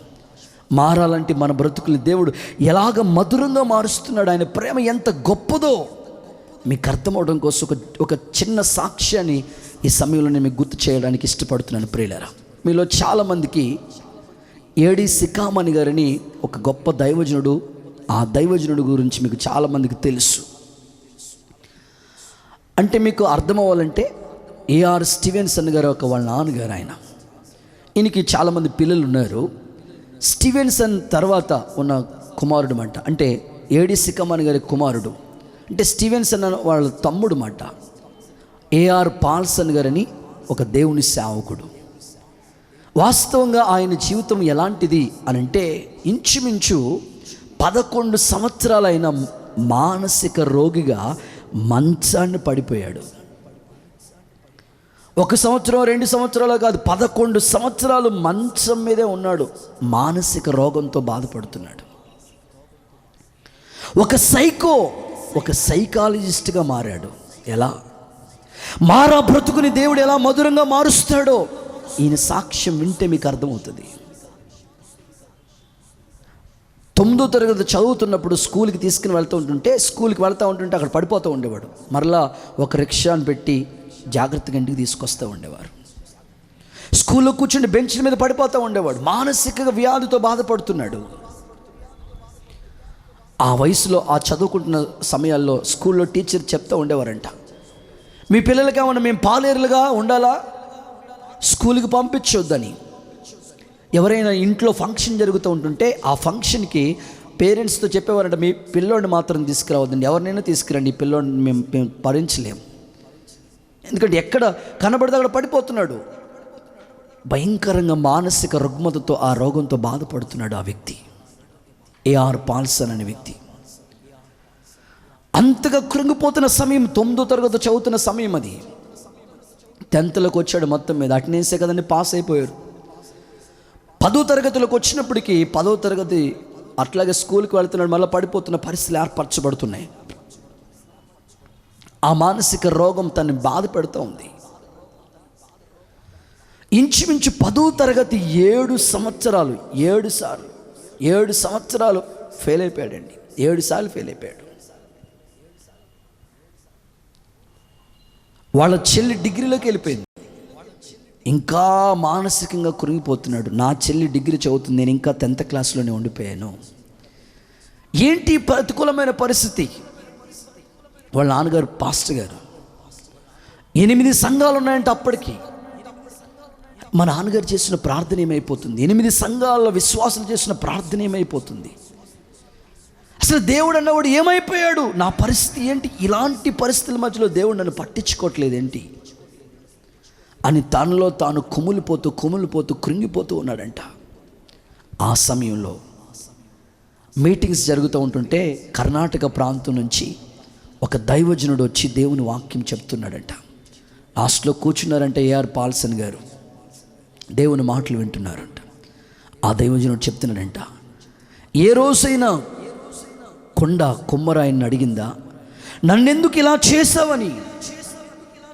దేవుణ్ణి ప్రశ్నించే వ్యక్తివి నీకెంత ధైర్యం? దేవుడు ప్రతి వ్యక్తిని ఒక ఉద్దేశంతో నిర్ణయించుకున్నాడు, ఏర్పాటు చేసుకున్నాడు. సారి మీద కుండ తయారవుతున్నప్పుడు కొన్నిసార్లు విడిపోయి పగిలిపోతున్న సందర్భాలు అయినా కుమ్మరి ఆ సారి మీదకి ఆ కుండను తీసుకుని ఒక యజమానుడు వాడుకునే పాత్రగా తయారు చేశాడు కదా. నమ్మి మోసపోయిన వాడు లేడు, నమ్మక బాగుపడినోడు లేడు. నువ్వు నమ్మితే దేవుని మహిమను చూస్తావు. నా బ్రతుకేంటి ఇలాగైపోయిందని నువ్వు కృంగిపోవద్దు, కుమిలిపోవద్దు అని ధైర్యమునిచ్చే దేవుని వాక్యాన్ని దైవజనుడు ప్రకటించారట. ఆ రాత్రి నిజంగా దేవుడు దర్శనాన్ని కనులారా దైవజనుడు చూశారట. ఇంటికొచ్చి పశ్చాత్తాపంతో ప్రార్థన చేసుకున్నాడంట. ప్రభువా, నా పరిస్థితులు ఏంటి? ఒక్కసారి నుండి దాటి వెళ్ళొద్దయ్యా, మారాలంటే నా బ్రతుకుని మార్చేయ, మధురంగా మార్చేయని ఏడుస్తూ కన్నీళ్ళు పెట్టుకుని దేవుని పాదాలు పట్టుకున్నప్పుడు ఆ రాత్రి దేవుని శక్తి అతని తాకింది. 7 సంవత్సరాలు 10th క్లాస్ ఫెయిల్ అయిపోయిన ఈ వ్యక్తి ఏఆర్ పాల్సన్ గారు మరలా దేవుడు కనికరించాడు. దేవుని ప్రేమను బట్టి అద్భుత రీతిగా 10th క్లాస్ పాస్ అయ్యాడు. ఇంటర్మీడియట్ అయిపోయింది, ఇంకా ఉన్నత చదువులకు వెళ్ళిపోయాడు. తర్వాత డిఎన్ఆర్ కాలేజీలో చదువుకున్నాడు. అక్కడి నుంచి ఉన్నత శిఖరాలకి ఎక్కటానికి దేవుడు సహాయం చేశాడు. ఎక్కడో గల్లీలో తిరుగుతున్న వ్యక్తిని ఢిల్లీ దాకా తీసుకెళ్ళాడట. అనేకమైన పెద్ద పెద్ద అవార్డులు ఆయన పొందుకున్నారట. ఒక టీచర్గా ఒక అద్భుతమైన ఉత్తమమైన అవార్డు పొందుకున్నాడట. అంత మాత్రమే కాదు, ఒక మానసిక రోగి మానసిక శాస్త్రాన్ని చదివాడు. ఇప్పుడు చచ్చిపోదాము, ఇంక జీవితం మీద విరక్తి వచ్చేసింది అనుకునే వాళ్ళకి నువ్వు ఎందుకు బ్రతకాలో చెప్తున్నాడంట ఆ దైవజనుడు. ఒక సైకాలజిస్ట్గా మారిపోయాడు. ఇది ఎలా జరిగిందంటే దేవుని ప్రేమ అతన్ని ఆకర్షించింది. దేవుని ప్రేమ ఒక వ్యక్తిని పట్టుకుంది, మారాలంటే బ్రతుకుని మధురంగా మార్చింది. ఈ రోజున ప్రపంచ ప్రఖ్యాతిగాంచిన సేవకుల్లో వాడబడుతున్న దైవజనుడు ఆయన ఒకడు. సంవత్సరానికి 365 రోజులైతే ఏ రోజు కూడా ఖాళీ లేకుండా అద్భుతమైన పరిచర్య చేసిన దేవుని సేవకుడు. ఒకసారి ఆయనకి మీటింగ్స్కి వెళ్తూ ఉంటుంటే సడన్గా యాక్సిడెంట్ అయితే ఇంచుమించు కారు బాగు చేయించుకోవడానికి 3 లక్షలు అయిందంట. ఏ ప్రమాద పరిస్థితుల నుంచి దేవుడు కాపాడాడు. ఏంటి ఇలాంటి పరిస్థితి నాకు వచ్చిందంటే వెంటనే ఆ యొక్క యాక్సిడెంట్ అయిన తర్వాత దేవుడు సిడ్నీ అనే ప్రాంతాన్ని తీసుకెళ్ళి వాక్యం చెప్పించాడట. అప్పుడు ఆ దైవజనుడికి అర్థమైందంట, ఏదైనా సమస్య దేవుడు మనకు వస్తుందంటే వెంటనే ప్రమోషన్ చేస్తాడు మనల్ని. ఈరోజున చాలామంది వ్యక్తిగత జీవితంలో మారాలంటే బ్రతుకులుగా ఉన్నారేమో. ఈరోజు దేవుడు కోరుకుంటున్నాడు, ఆయన ప్రేమ చేత నిన్ను మధురంగా చేయబోతున్నాడు. గట్టిగా చప్పట్లు కొడుతూ సరే యేసయ్యకి మహిమ చెల్లిద్దామా? మారాలంటే బ్రతుకుని దేవుడు మధురంగా మార్చడానికి ఇష్టపడుతున్నాడు. యూఫ్రటీస్ అంటే మధురమైనది. దేవుని ప్రేమ మధురమైనది, దేవుని వాక్యం మధురమైనది. కనుక ఆయన ప్రేమ ఇంకా మన మధ్యలో ఉంది. ఆయన ఇంకా ప్రేమిస్తున్నాడు. ఇంకా నువ్వు మారాలంటే బ్రతుకుల మధ్యలో, వ్యసనాల్లో, భయంకరమైన పరిస్థితుల మధ్యలో నువ్వు ఉంటే ఈరోజు నీ బ్రతుకు మధురముగా మార్చడానికి నా దేవుడు ఆశపడుతున్నాడు. ప్రియులారా, ఈ సమయం అందు నేను మీకు యూఫ్రటీస్ నది యొక్క ప్రాముఖ్యత ఏమిటి, యూఫ్రటీస్ నది యొక్క ప్రాముఖ్యత ఏమిటో ఒక 3 సంగతులను నేను మీకు క్లుప్తంగా చెప్పడానికి ఆశపడుతున్నాను. చదువుకుందాం. పరిశుద్ధ గ్రంథమైన బైబిల్లో నుండి లేఖన భాగాల్లో మీకా ప్రవచన గ్రంథం 7వ అధ్యాయం 12వ వచనాన్ని చదువుకుందాం.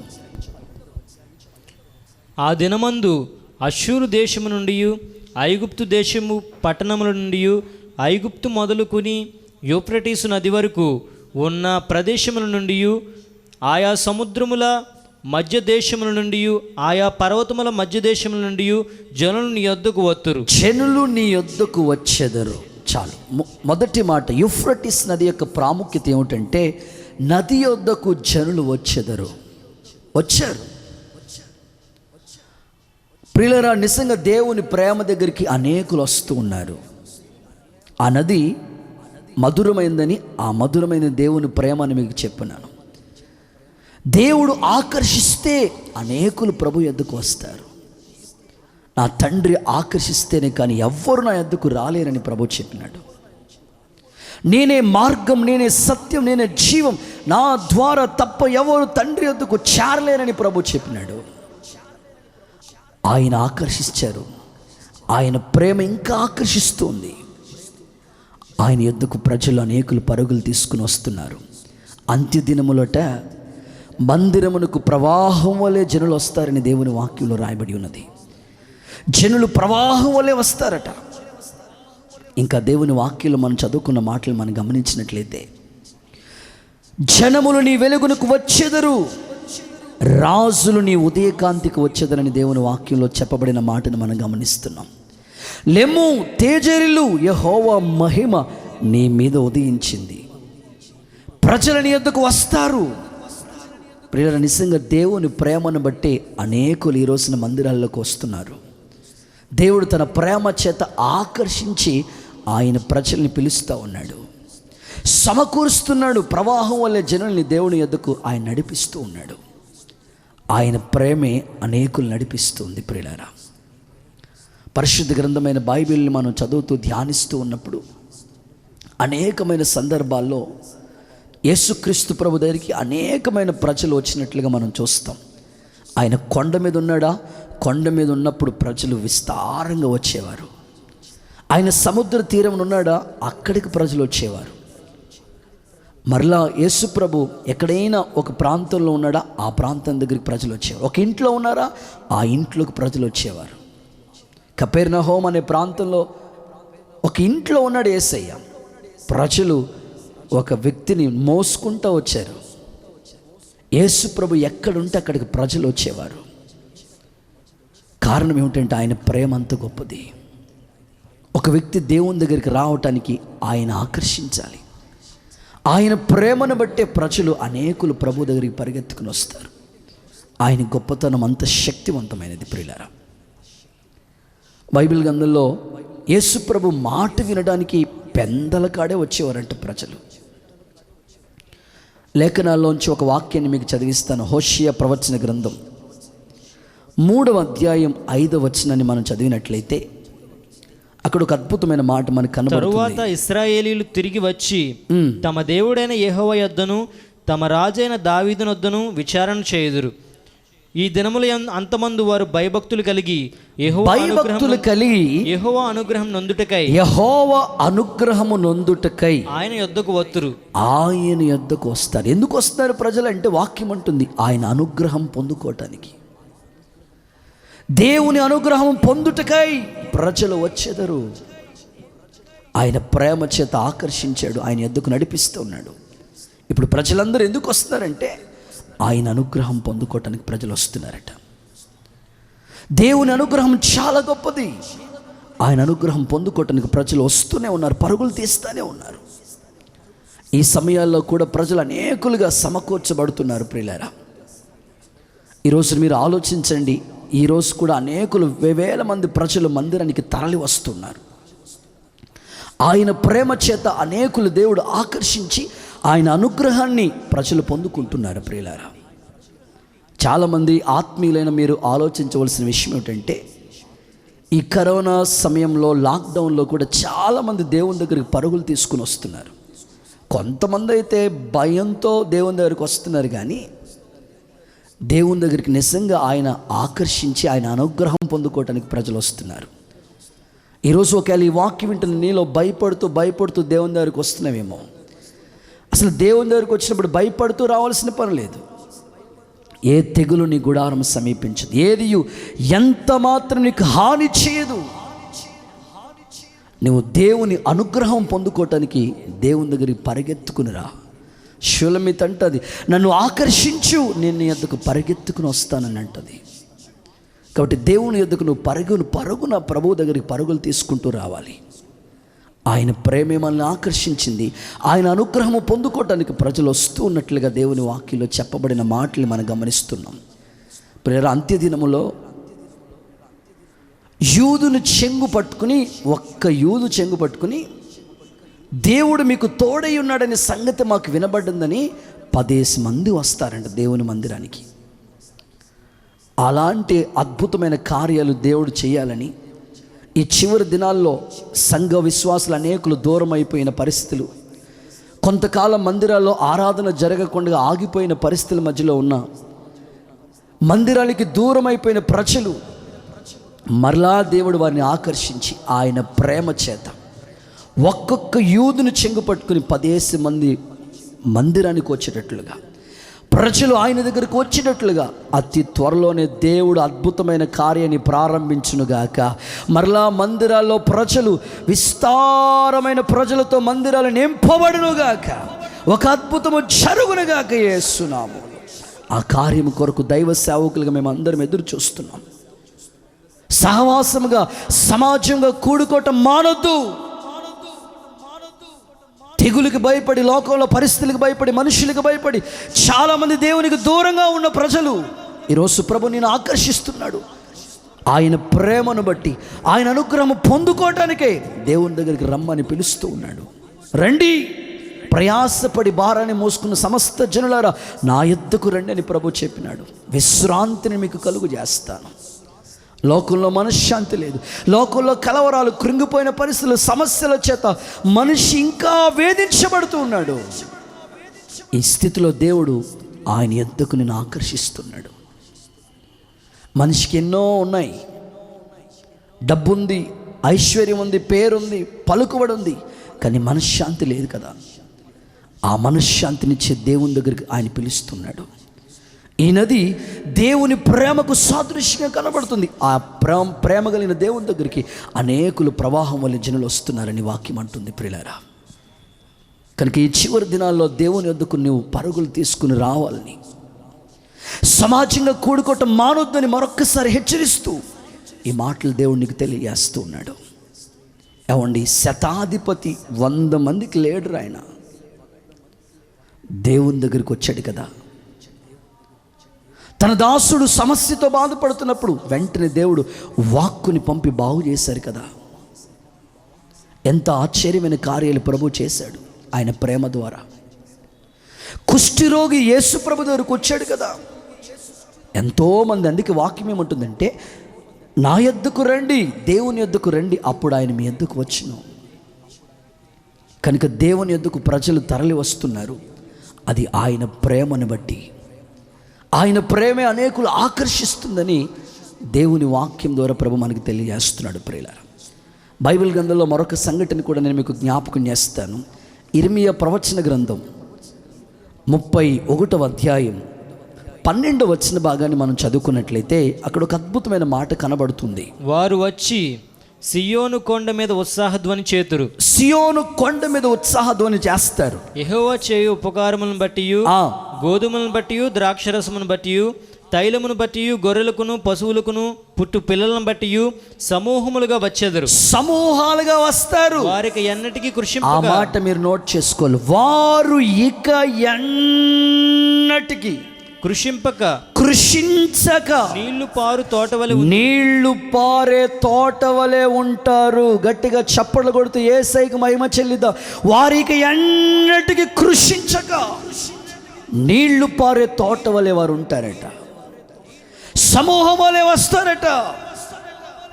వారి జీవితంలో ఆయన చేసిన ఉపకారాలను బట్టి తృప్తి పొందుతారట. నా జనులు నా ఉపకారాలు తెలుసుకుని తృప్తిగా ఉంటారని ప్రభు మాట్లాడుతున్నాడు. వారు నీరు పారే తోట వలె ఉంటారు. ఇక ఎన్నటికీ వారి జీవితంలో కృషించరు. ఈ రోజున ఎందరో కృషించిపోతున్నారు, కృంగిపోతున్నారు, కలవరం చెందుతున్నారు, డిప్రెషన్కి వెళ్ళిపోతూ ఉన్నారు. ఇదిగో దేవుని యొద్దకు వచ్చిన నీ జీవితం ఎలా ఉంటుందో తెలుసా? ఇక ఎన్నటికీ నువ్వు కృషించవు. ఆయన అనుగ్రహం పొందుకుని తిరిగి వెళ్ళబోతూ ఉన్నావు. ఆశీర్వాదాలతో దేవుడిని నింపబోతూ ఉన్నాడు. ఆయన యొద్దకు సమూహం వలె వస్తున్నారట.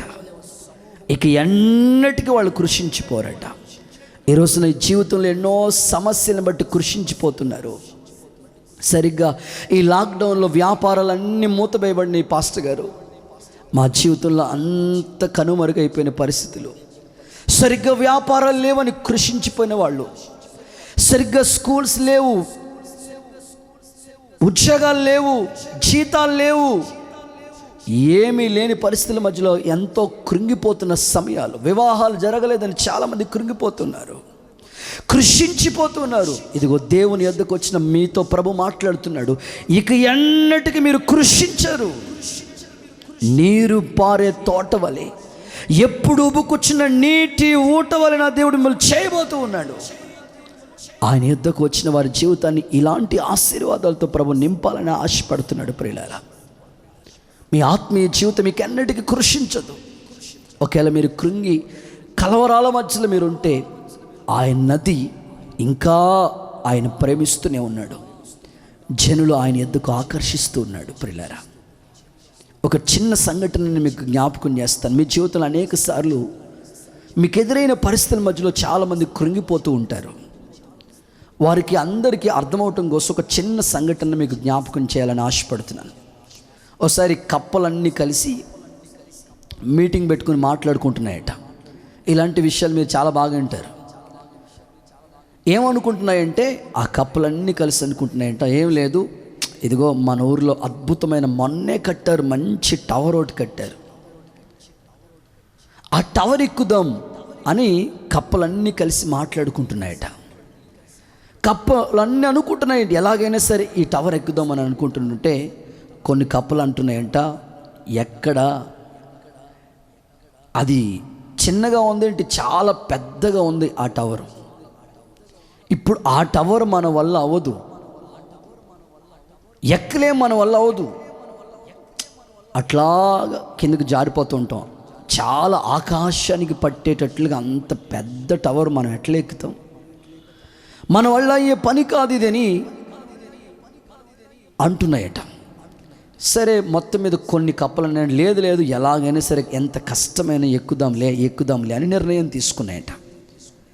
మొత్తం మీద స్టార్ట్ చేసి కప్పలు అన్నీ కలిసి ఆ ఎత్తైన టవర్ ఎక్కటానికి సిద్ధపడుతున్నాయి. అట్లా ఎక్కుతున్నాయంట. కొన్ని అట్లా ఎక్కినాయంట, ఓ స్టేరు 2 స్టేర్లు అట్లా ఎక్కుతూ ఉన్నాయి. కొన్ని ఎక్కుతున్నాయి, కిందకు పడిపోతున్నాయంట. ఎక్కుతున్నాయి, కొన్ని కింద పడిపోతున్నాయంట.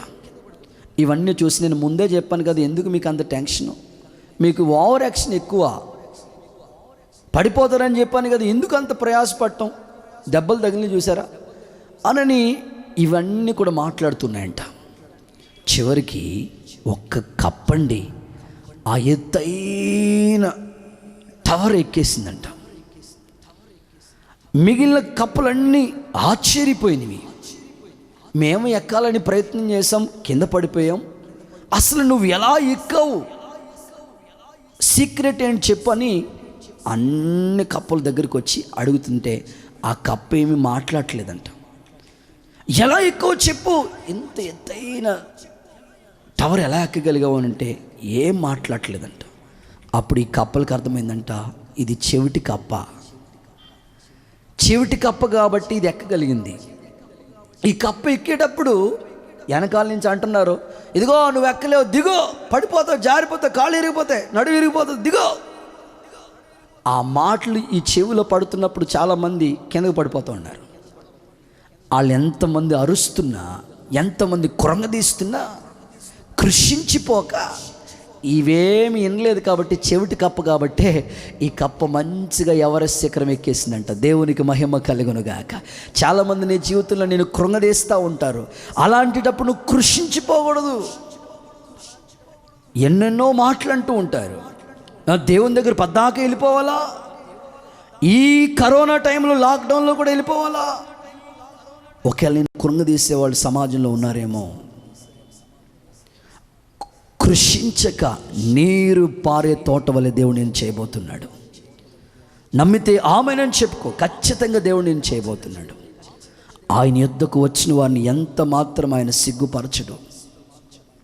ఆయన ఆశ్రయించిన వాళ్ళకి ఏ మేలు కొదువై ఉండదు. వారికి ఎన్నటికీ కృషించక నీరు పారే తోట వలె నా దేవుడు చేయవాలని కోరుకుంటున్నాడు. నీ ఆత్మీయ జీవితంలో నీకు వస్తున్న అవమానాలు, నీకు వస్తున్న నిందలు, నీ ఇంటి వాళ్ళు నేను కలవరం చెందేటట్లుగా చేస్తున్న మానసిక ఒత్తిడిని బట్టి నువ్వు కృంగిపోవాల్సిన పని లేదు. ఆయన యొద్దకు వచ్చిన వాళ్ళకి అనుగ్రహం దొరుకుతుంది. ఆయన యొద్దకు వచ్చిన వాళ్ళు ఎప్పటికీ కృషించరు. అలాగ నీ జీవితాన్ని చేయాలని ఆయన ఆశపడుతున్నాడు. ప్రియులారా, ఈ యొక్క యూఫ్రటీస్ నది యొక్క ప్రాముఖ్యత ఏమిటంటే, మొదటిది, ఆ నది యొద్దకు జనులు వస్తానే ఉన్నారు, ప్రజలు వస్తున్నారు. అక్కడికి వచ్చిన వాళ్ళు నిజంగా కృషించిపోక అనుగ్రహం పొందుకుంటారు. ఆయన ప్రేమ చేత మిమ్మల్ని అందరినీ నా దేవుడు నడిపించునుగాక, ఆకర్షించి బలపరచునుగాక. రెండవ సంగతి నేను మీకు జ్ఞాపకం చేస్తాను ప్రియులారా. యూఫ్రటీస్ నది యొక్క ప్రాముఖ్యత ఏమిటి అంటే, పరిశుద్ధ గ్రంథాల్లో బైబిల్లో నుంచి ఒక వాక్యాన్ని చదువుకుందాం. ఆదికాండ గ్రంథం 15వ అధ్యాయం 18వ వచనం చదువుకుందాం.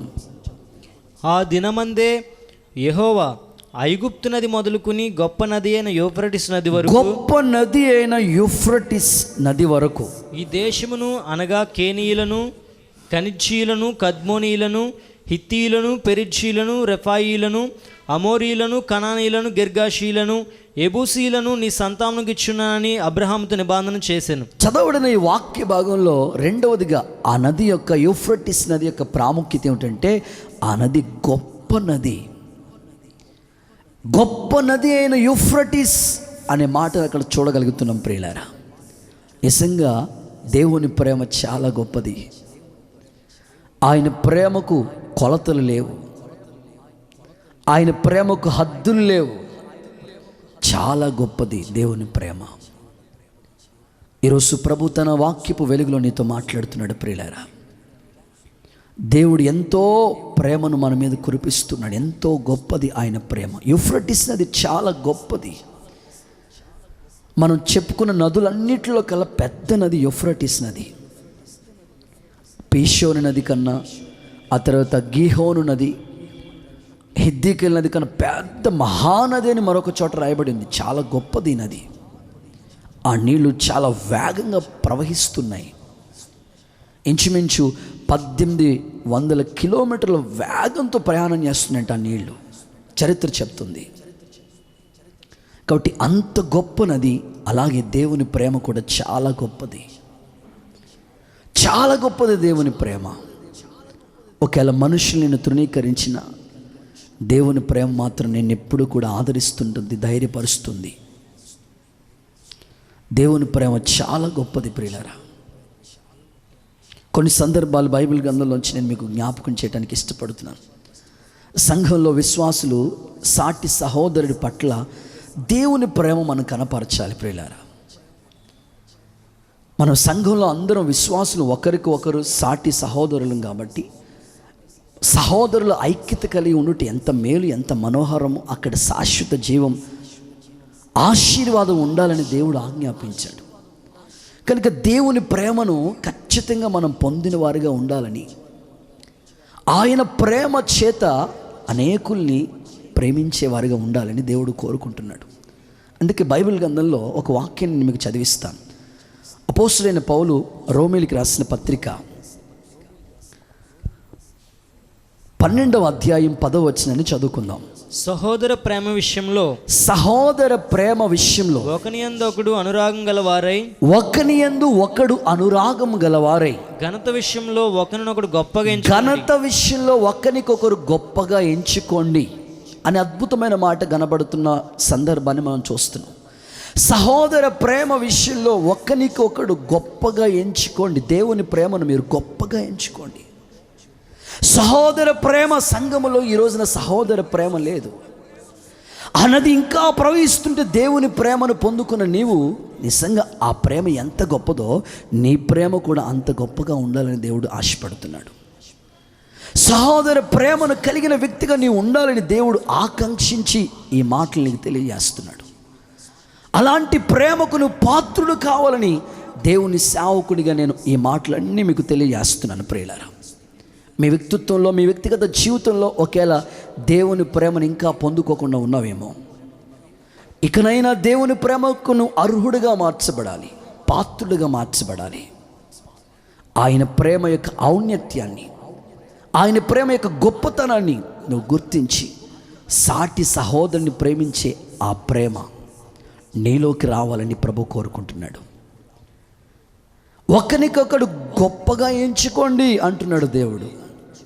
నీకంటే నీ సాటి సహోదరుడు గొప్పోడని, దేవుని ప్రేమను బట్టి ఆ వ్యక్తిని గొప్పవాడిగా ఎంచండి అని దేవుడు మాట్లాడుతున్నాడు. ప్రియులారా, దేవుని ప్రేమ మనకు బాగా తెలుసు కదా.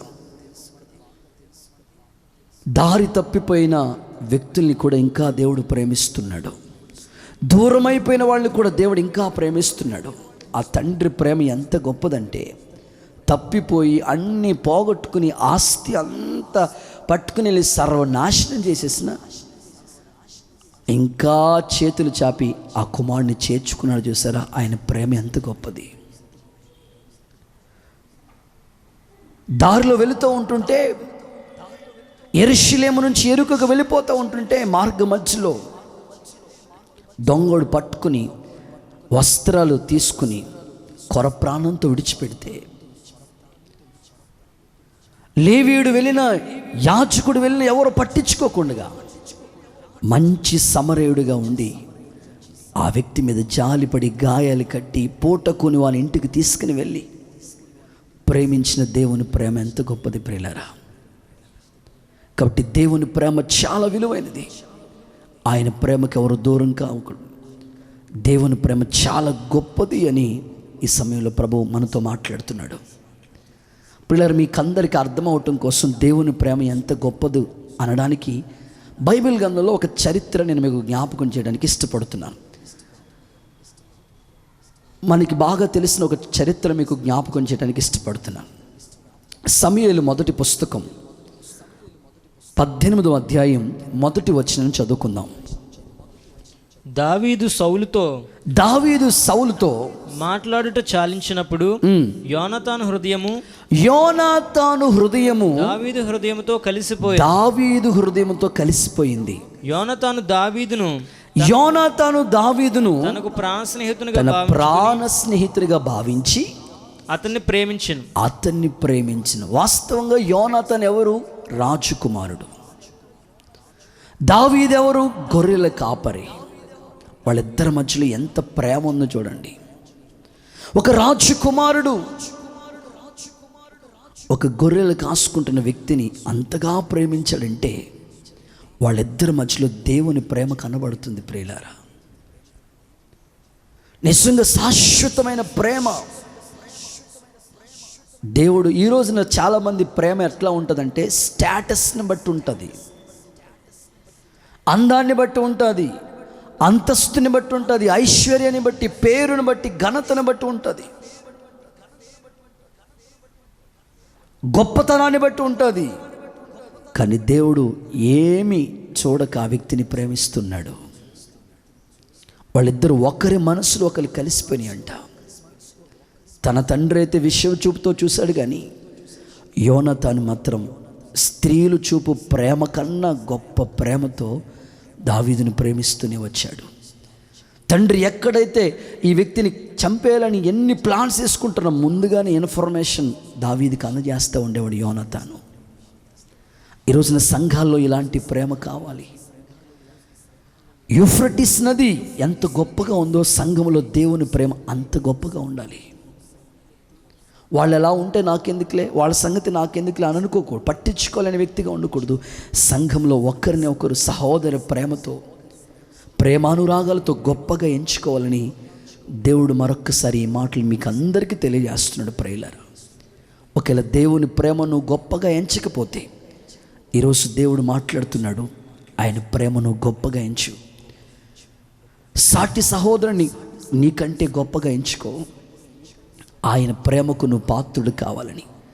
ఈ నది ఎంత గొప్పగా ఉందో నీ ప్రేమ కూడా అంత గొప్పగా ఉండాలని సేవకునిగా ఆశపడుతున్నారు ప్రియులారా. ఒక చిన్న సంఘటనని మీకు గుర్తు చేసి నేను ముందుకు వెళ్ళాలని ఆశపడుతున్నాను. చాలా జాగ్రత్తగా ఈ మాటలు మీరు వినాలి. కొద్దిసేపే కాబట్టి దేవుని మాటలు మీరు అంగీకరించండి ప్రియులారా. జరిగిన ఒక యథార్థ సంఘటన నేను జ్ఞాపకం చేస్తున్నాను. పెళ్లి సంబంధాలు చూసేవాళ్ళు ఉంటారు కదండి, మధ్యవర్తులు. ఓ రోజు ఒక వ్యక్తికి పెళ్లి సంబంధం చూడమని ప్రయత్నం చేస్తూ ఉంటుంటే ఆ మధ్యవర్తి సిద్ధపడ్డాడు. రెండయ్యా వెళదామని కారు వేసుకుని వచ్చారు. ఆ మధ్యవర్తి తీసుకుని మంచిగా పెళ్లి సంబంధం చూసితే అక్కడ తీసుకుని వెళ్ళాడు. తీసుకుని వెళితే జరిగిన ఒక యథార్థమైన సంఘటన మీకు చెప్తున్నాను ప్రియులారా. ఆ పెళ్లి సంబంధం చూశారు. వీళ్ళేమో బాగా ఉన్నవాళ్ళు, ఆస్తిపరులు. ఆ అమ్మాయి చూడటానికి వెళ్ళినప్పుడు అమ్మాయి బాగానే ఉంది. చూశారు, అంతా చూసుకుని వాళ్ళ భార్యకి నచ్చింది. పర్లేదులే మాట్లాడుకుందామని, అప్పుడే చెప్పకూడదులే, వెళ్ళేటప్పుడు కారులో వెళ్ళేటప్పుడు మాట్లాడుకుందాం, సరే వెళ్ళొస్తామని చెప్పుకుని కారులో వెళ్ళిపోతా ఉన్న మాట్లాడుకున్నారు.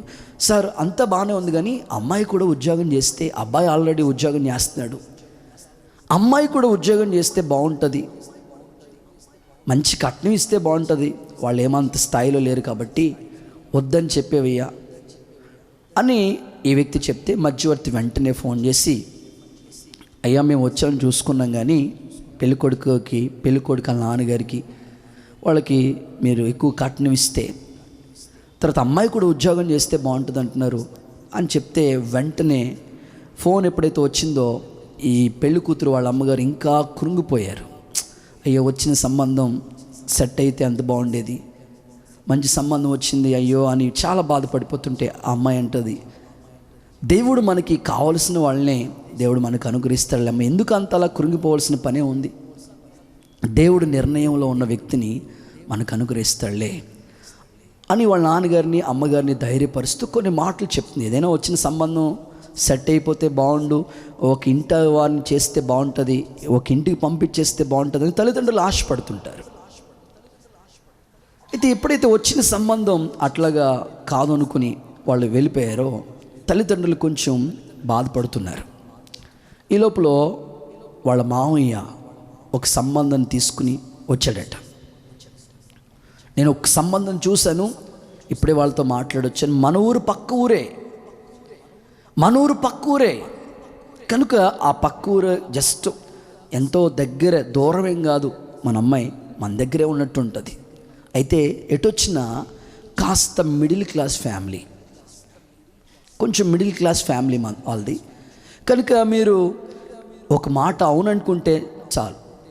ఆల్రెడీ వాళ్ళ అమ్మగారు చనిపోతే ఇప్పుడు వాళ్ళ నాన్నగారు సిక్ అయ్యి హెల్త్ ప్రాబ్లంతో ఉన్నాడు, ఇప్పుడు అర్జెంటుగా పెళ్లి చేయాలని సంబంధాలు చూస్తూ ఉన్నారు. కనుక నీకు అంగీకారం అయితే ఇప్పుడే మాట్లాడతానంటే వెంటనే వెళ్ళి మాట్లాడండి అని చెప్పారు. మొత్తం మీద ఆ సంబంధం సెట్ అయిపోయింది, ఓకే అయిపోయింది. మిడిల్ క్లాస్ ఫ్యామిలీ అయినా తక్కువ కట్నాలతోనే మంచిగా ఆ సంబంధం సెట్ అయిపోయింది. చాలా సంతోషకరంగా వివాహం జరిగింది. అయితే వీళ్ళ మామయ్యకి హెల్త్ బాగోలేదని చెప్పాను కదా, అనారోగ్యంతో బాధపడుతున్న ఆ వ్యక్తిని ఈ కోడలు చాలా బాగా చూసుకుంటున్నది, మంచిగా ఆప్యాయతగా పలకరిస్తూ. ఒక క్యాన్సర్ పేషెంట్ మాట, రేపు మాపు చనిపోతారన్న వ్యక్తిని మంచిగా చూసుకుంటూ, ప్రేమగా మాట్లాడుతూ, పలకరిస్తూ, దేవుని ప్రేమను పంచి దేవుడు మీకు ఆయుష్నిస్తాడు, ఆరోగ్యం ఇస్తాడు, కృంగిపోవద్దు మామయ్య గారు, ధైర్యంగా ఉండండి అని చాలా ధైర్యమునిచ్చే మాటలు చెప్తూ ఉండేదంటే ఈ కోడలు. ఒక సంవత్సరం అయిన తర్వాత పిల్లోడు పుట్టాడని ఫస్ట్ అబ్బాయి పుట్టాడని మంచి గ్రాండ్గా ఫంక్షన్ ఏర్పాటు చేస్తారు. గ్రాండ్గా ఫంక్షన్ ఏర్పాటు చేస్తే వీళ్ళ మామయ్యకి ఒక చిన్ననాటి స్నేహితులు ఒక ఆయన ఉంటే ఆయన్ని కూడా పిలిచాడు. ఆ ఫంక్షన్కి అబ్బాయి పుట్టాడని ఆ ఫంక్షన్కి పిలిస్తే వచ్చారు. అందరూ కూడా ఆనందమయమైపోయి ఆ పిల్లోడు పుట్టాడని ఆనందంతో ఉన్నారు. అందరూ వచ్చి చాలా సంతోషించి వెళుతున్నారు. అయితే ఈ మామయ్యకి ఆరోగ్యం బాగోదు కదా, వాళ్ళని పలకరిద్దామని ఫ్రెండ్ వచ్చాడు. చూస్తే ఆ మనవడు పుట్టాడు, మంచిగా ఆడిస్తున్నాడు. ఆ మనవడిని చూస్తుంటుంటే, అరే బాబు నీకు ఆరోగ్యం బాగాలేదు కదా, ఒక సంవత్సరం క్రితం అసలు బాగాలేదు కదా, ఇంత ఎలా హెల్దీగా ఉంటున్నావు, ఇంత ఆరోగ్యంగా ఎలా ఉన్నావు, చక్కగా మనవడిని ఎత్తేసుకుంటున్నావు, ఆడిస్తున్నావు, మంచిగా తిరిగేస్తున్నావు, మంచిగా ఫుడ్ తీసుకుంటున్నావు, ఎలాగ నీకు ఆరోగ్యం ఎలా సెట్ అయింది అంటే వెంటనే తన స్నేహితుడితో చెప్తున్నాడు, నా భార్య పోయిందని బెంగతో నేను మంచం మీద ఉన్న సమయాల్లో నా కోడలు నన్ను మంచిగా పలకరించి సరైన సమయానికి ఫుడ్ పెడుతూ మంచిగా హాస్పిటల్కి తీసుకెళ్ళి అన్నీ చూసుకుంటుంటూ ఒక కూతురు వలె నన్ను ఎంతగానో చూసుకున్నది మా కోడలు. అవునా, ఏది మీ కోడలు ఏది ఒకసారి చూస్తాను తీసుకురా అని పిలిచారంట. పిలిస్తే అక్కడికి వచ్చి ఆ కోడలు నిలబడితే అతని కళ్ళు ఆశ్చర్యం కలిగిపోతున్నాయి. ఏంటంటే, నువ్వు ఒక్కడు వచ్చేవేంటి అని మాట్లాడుతూ, మీ భార్యను కూడా తీసుకురావచ్చు కదంటే, మా భార్య అని మాట్లాడుతూ, నా భార్యకి షుగర్ వచ్చి ఇంటి దగ్గర ఉండిపోయింది, మరి నీ కొడుకు కోడలు ఉంది కదా, వాళ్ళు చూసుకుంటారు కదా. లేదు, నా కొడుకు ఉద్యోగమే, నా కోడలు ఉద్యోగం అమెరికాలో ఉండిపోయారు, మాకు ఎవ్వరు పట్టించుకునేవారు లేరు అని వాళ్ళ కోడలు చూసినప్పుడు ఎంతనే బాధ కలిగింది. అరే, మనం ఫస్ట్ వెళ్ళి చూసిన సంబంధం ఈ అమ్మాయే, వద్దనుకున్నాం. ఇప్పుడు వేరే కోడలు వచ్చింది, మొత్తం ఆయన్ని వేరే ఊరు తీసుకెళ్ళిపోయింది, నా కొడుకుని నాకు దూరం చేసింది, నాకు ప్రేమను పంచేవాళ్ళు లేకుండా పోయారు. ప్రియులారా, ఈ సంగతి నేను మీకు ఎందుకు చెప్పానంటే, చాలామంది కట్నాలు, ఆస్తులు, అంతస్తులు చూసి ప్రేమ కలిగిన కుటుంబం, ఆత్మీయత కలిగిన కుటుంబాన్ని చూడలేదు. ఈ రోజున పెళ్లి సంబంధాలు, ఎన్నో కుటుంబాలు విచ్ఛిన్నమైపోతున్నాయి. దేవుని సేవకుడిగా నేను చెప్పగలిగిన మాట, దేవుని ప్రేమను పంచే వాళ్ళని మీ కుటుంబంలో భార్యలుగా, లేకపోతే మీ కుటుంబంలో కోడలుగా ఎంచుకుంటే ఆ కుటుంబం దేవుని ప్రేమను చేత కట్టబడుతుంది. ఆస్తి, అంతస్తు, ఐశ్వర్యం, పేరు, ప్రఖ్యాతులు ఇవి ఎప్పుడు ఉండేవి కాదు. దేవుని ప్రేమ మాత్రం శాశ్వత కాలం నిలిచి ఉంటుంది. ప్రియులారా,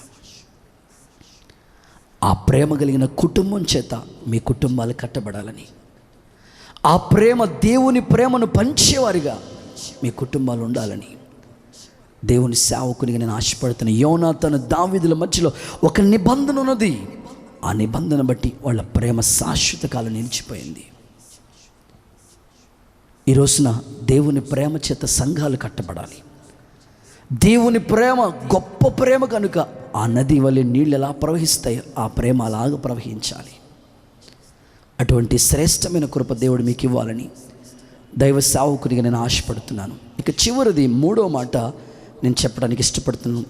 ఈ యొక్క యూఫ్రటీస్ నది యొక్క ప్రాముఖ్యత ఏమిటి అని అంటే, పరిశుద్ధ గ్రంథమైన బైబిల్ నుండి మూడో మాట చదువుకుందాం. లేఖన భాగంలో ద్వితీయోపదేశకాండం 11వ అధ్యాయం 24వ వచనం చదువుకుందాం. మీరు అడుగుపెట్టి ప్రతి స్థలం మీదేగును, అరణ్యం మొదలుకుని లెబానోను వరకును, యూఫ్రటీస్ నది మొదలుకుని పడమటి సముద్రం వరకును మీ సరిహద్దు వ్యాపించును. మీ సరిహద్దు వ్యాపించెను. చాలు, చదవబడిన ఈ వాక్యంలో మూడవదిగా వ్యాపించిన నది. ఈ నది వ్యాపించింది, వ్యాప్తి చెందింది, చాలా వేగంగా ప్రవహించింది. ఈ నది చాలా వ్యాప్తి చెందింది, చాలా దూరం వ్యాపించింది. ఈరోజు దేవుని ప్రేమ కూడా అంతే, చాలా వ్యాప్తి చెందింది. కొండలు, లోయలు దాటి వెళ్ళింది దేవుని ప్రేమ, ఇంకా వ్యాపిస్తూనే ఉన్నది. ఈ ప్రేమ ప్రవాహం ఆపటం ఎవ్వరి తరము కాదు. ఒకవేళ తల్లిదండ్రుల ప్రేమ మధ్యలో ఆగిపోవచ్చేమో, అన్నదమ్ముల ప్రేమ, అక్క చెల్లుల ప్రేమ, బంధువుల ప్రేమ ఆగిపోవచ్చేమో, అన్నీ బాగుంటే ప్రేమించవచ్చేమో, ఒకవేళ బాగోలేదని నేను ప్రక్కన పెట్టొచ్చేమో. కానీ దేవుని ప్రేమ ఎల్లలు లేవు, హద్దులు లేవు, ఇంకా వ్యాప్తి చెందుతూనే ఉన్నది. యూఫ్రటీస్ నది సరిహద్దులు దాటి వ్యాపించింది. ఆయన ప్రేమ చేతను నింపబడాలని, ఆయన ప్రేమ నీలో వ్యాప్తి చెందాలని దేవుడు ఆశపడుతున్నాడు. ఒక అద్భుతమైన మాట మనకు అందరికీ తెలిసిన మాట, ప్రేమ కలిగి సత్యం చెప్పుతూ క్రీస్తు వలె మనం అన్ని విషయంలో ఎదుగుదుము అనే మాట మనం చూస్తాం. ప్రియులారా, దేవుని ప్రేమ మనలో ఇంకా వ్యాప్తి చెందాలి, మనలో ఇంకా ప్రవహిస్తూనే ఉండాలి. దేవుని ప్రేమ అంతగా వ్యాప్తి చెందటం కొరకు దేవుడు నీ కోసం కల్వరిలో ప్రాణత్యాగం చేశాడు. ఆయన ప్రేమ ఇంకా వ్యాప్తిస్తుంది.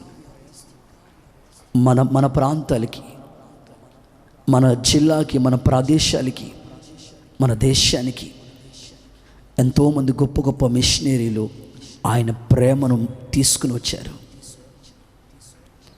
దేవుడు మనిషిని ఎంతగా ప్రేమించాడో ఆయన ప్రేమను వారు మనకు పరిచయం చేశారు. గొప్ప గొప్ప మిషన్ హాస్పిటల్స్ పెట్టిన వాళ్ళు కానివ్వండి, గొప్ప గొప్ప వాళ్ళు ఆయన ప్రేమను పంచారు ప్రియులారా. ఇంకా ఈ ప్రేమ వ్యాప్తి చెందుతూనే ఉంటుంది. ఆయన ప్రేమ ఎవరు ఆర్పచాలరు. ఆయన ప్రేమ ఎవరు ఆర్పచాలరు. అగాధ సముద్ర జలములైన ఆయన ప్రేమను ఆర్పచాలరు. ప్రేమ మరణమంత బలమైనదని వాక్యం అంటుంది ప్రియులారా. ఆ ప్రేమ ఇంకా వ్యాప్తి చెందుతుంది.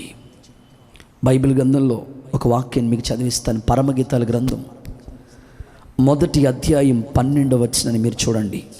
రాజు విందుకు కూర్చుండి ఉండగా నా పరిమళ తైలపు సువాసన వ్యాపించెను. నా పరిమళ తైలపు సువాసన వ్యాపించెను అని అద్భుతమైన మాట కనబడుతుంది ఇక్కడ. రాజు విందునకు కూర్చుని ఉండగా నా పరిమళ తైలపు సువాసన వ్యాపించింది. మనం కూడా మన సాక్షి జీవితాలు పరిమళ సువాసన వలె ఆయన ప్రేమ చేత వ్యాపించాలని నేను కోరుకుంటున్నాను. సంఘం యొక్క ప్రేమ, దేవుడు ఎంతగా సంఘాన్ని ప్రేమించి మచ్చ డాగు కలంకము లేని పరిశుద్ధమైన సంఘముగా మహిమగల సంఘంగా ఆయన ఎదుట నిలబెట్టుకోవటం కోసం ఎంతగా సంఘాన్ని ప్రేమించాడో ఈరోజు అదే ప్రేమ నీలో వ్యాప్తి చెందాలి, వ్యాపించాలి దేవుని ప్రేమ. కొంతమంది ప్రేమలు అవధులు పెట్టేసుకుంటారు. అట్లా స్టాప్, ఇక్కడికి చాలే, సరిపోతుందిలే ఈ ప్రేమనని అలాగ అక్కడితో సరిపెట్టుకుంటారు. కానీ దేవుని ప్రేమ వ్యాప్తి చెందాలి. ప్రేమ వ్యాప్తి చెందినప్పుడే ఈ రోజున మదర్ తెరెసాను గురించి మనం ఎందుకు చెప్పుకుంటున్నాం? ఆయన ప్రేమ వ్యాపించింది కనుకనే అద్భుత రీతిగా ఆమె ఉన్నతంగా అనేకులకి దేవుని ప్రేమ పంచింది. ప్రియులారా, ఈ సందర్భం అందు బైబిల్ గ్రంథంలో యోసేపు ప్రేమ ఎంత గొప్పదో మనకు అర్థమవుతుంది. మీరు వాక్యంలో చదవండి. ఆదికాండ గ్రంథం 49వ అధ్యాయం 22వ వచనాన్ని ఒకసారి చదవండి. యోసేపు ఫలించెడి కొమ్మ, యోసేపు ఫలించెడి కొమ్మ, ఓట యొద్ద ఫలించెడి కొమ్మ, ఓట వద్ద ఫలించెడి కొమ్మ, దాని రెమ్మలు గోడ మీదకి ఎక్కి వ్యాపించి, దాని కొమ్మలు రెమ్మలు గోడ మీదకి ఎక్కి వ్యాపించెను. యోసేపులో ఉన్న ప్రేమ ఎంతగా వ్యాప్తి చెందిందో మీకు బాగా తెలుసు. యోసేపు చరిత్ర, తండ్రి విచిత్రమైన వస్త్రాన్ని కుట్టించాడు తన కొరకు. అన్నలందరూ పగ పెంచుకున్నారు. ఒకరోజు అన్నలందరూ కక్ష కట్టి ఎలాగైనా సరే ఇతన్ని చంపాలని ప్రయత్నం చేశారు. తీసుకెళ్ళి యోసేపుని గొంట్లో పడేశారు. యోసేపు నీళ్లు లేని గుంట, వట్టి గుంటలో పడేశారు. మిథ్యానీలకు అమ్మేశారు. చేయలేని నేరానికి నింద తన మీద పడి పోతీఫర్ భార్య తను బాధించడాన్ని బట్టి తీసుకెళ్లి సరసాల్లో వేయించటం, సరసాల్లో పానదాయకుల అధిపతి భక్ష్యకారుల అధిపతికి కలభావం చెప్పటం, దేవుడు మళ్ళా తీసుకొచ్చి సంస్థానంలో స్థిరపరచటం. అద్భుతం ఏంటంటే రాజు తర్వాత రాజు స్థానంలో దేవుడు కూర్చోబెట్టాడు. చివరికి ఏ అన్నలైతే దూషించి తృణీకరించి బాధ పెట్టి నీ కొడుకు చచ్చిపోయాడని వాళ్ళ నాన్నగారి దగ్గర అబద్ధం చెప్పి ఇంత బాధ పెట్టారో, ఆ పరిస్థితి అన్నలందరికీ కరువు వచ్చినప్పుడు, కనాన్లో కరువు విస్తరించినప్పుడు, ఐగుప్తిలో సమృద్ధి ఉందని తెలుసుకుని తిరిగి మరలా యోసేపు దగ్గరికి వచ్చినప్పుడు, వచ్చారు కదా, నన్ను నమ్మేశారా మీరు, గెంటేశారు, తోసేశారు, పొండ్రా అనాలి యోసేపు. కానీ మీరు నాకు కీడు చేశారు, కానీ నేను మీకు మేలే చేస్తానని వచ్చిన వాళ్ళకి సమృద్ధైన ఆహారాన్ని పెట్టి పంపించిన యోసేపు ప్రేమ ఎంత గొప్పది. గోడలు దాటి దేవుని సన్నిధిలో వ్యాప్తి చెందిన ఫలించుడు కొమ్మగా, ఫలభరితమైన జీవితముగా యోసేపులో ప్రేమ వ్యాప్తి చెందినట్లుగా మనం చూడగలుగుతున్నాం. ప్రియులారా, అదే ప్రేమ నువ్వు కలిగి జీవించాలని సేవకునిగా నేను ఆశపడుతున్నాను. ఈ నదిలో నీళ్ళు ఎలాగైతే ప్రవహిస్తుంటాయో నీ ప్రేమ కూడా వ్యాప్తి చెందాలని దేవుని సేవకునిగా ఆశపడుతున్నాను. ప్రియులారా, ఒక చిన్న సంఘటన మీకందరికీ గుర్తు చేయాలని ఇష్టపడుతున్నాను. చాలామంది కుటుంబాల్లో అత్తా కోడల దగ్గరికి వచ్చినప్పటికీ అసలు ప్రేమ ఉండదు. అత్తా కోడల దగ్గరికి వచ్చినప్పుడు ఈ గొడవలు సమస్యలు సృష్టించేసుకుంటారు. ఇంకంతే పచ్చగడ్డైతే చాలా బొగ్గుమనే పరిస్థితులు ఏర్పరచబడతాయి. ఈ రోజున అత్తా కోడల మధ్యలో ప్రేమ బంధాలు ఎందుకు సరిగ్గా ఉండలేకపోతున్నాయి అని మీకు అర్థమవటానికి చెప్పడానికి ఒక చిన్న సంఘటన, యథార్థమైన సంఘటన మీకు గుర్తు చేయడానికి ఇష్టపడుతున్నాను ప్రియులారా. అదేమిటంటే, కొత్తగా వివాహమైంది ఆమెకి అత్తోరింటికి పంపించారు వాళ్ళ నాన్న. పంపించిన కరెక్ట్గా ఒక 20 రోజులకే అయ్యబాబో మా అత్తగారు రాసి రంపాలు పెట్టేస్తుంది, మా అత్తగారు రాక్షసులా తయారైంది, నేను ఆ ఇంట్లో పొరపాటును కూడా ఉండను, సంసారం చేయను బాబో, నా వల్ల కాదని 20 రోజులకే తిరిగి వాళ్ళ అమ్మాయి ఇంటికి వచ్చేసింది. 20 రోజులకే తిరిగి వచ్చేసిన తర్వాత వాళ్ళ నాన్న సర్ది చెప్పి, అమ్మ అట్లా కాదమ్మా, సంసారం అన్న తర్వాత కష్టాలు సుఖాలు బాధలు ఇబ్బందులు ఉంటాయి, అట్లన్నిటిని భరించాలి తల్లి, వెళ్ళమ్మా అని పంపిస్తే వెళ్ళి మరలా 10 రోజులకి మళ్ళీ తిరిగి ఇంటికి వచ్చేసింది.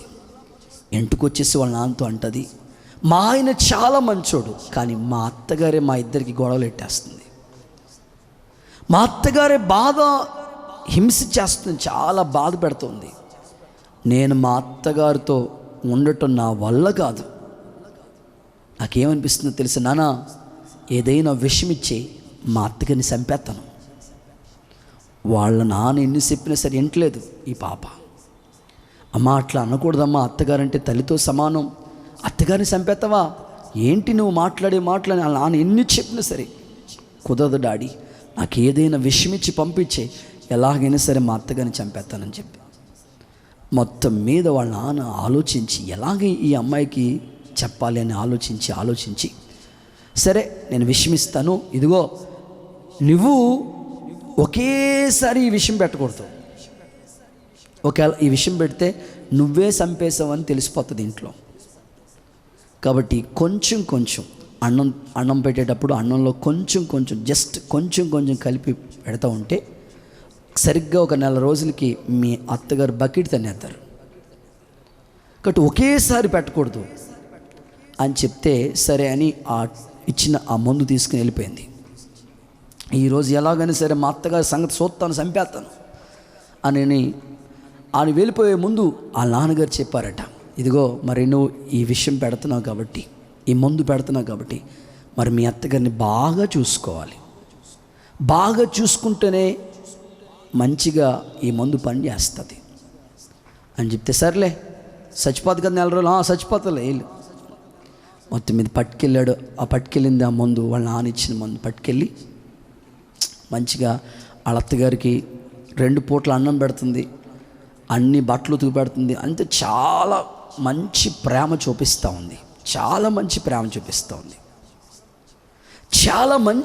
చూపిస్తూ ఉంటుంటే వాళ్ళ అత్తగారు అనుకుంటుందంట, ఏంటి మా కోడలు ఎప్పుడూ కూడా ఇంత ప్రేమ చూపలేదు, అసలు ఎంత బంగారు లాంటి కోడల్ని నేను అవసరంగా అనేకమైన మాటలు అనేసాను,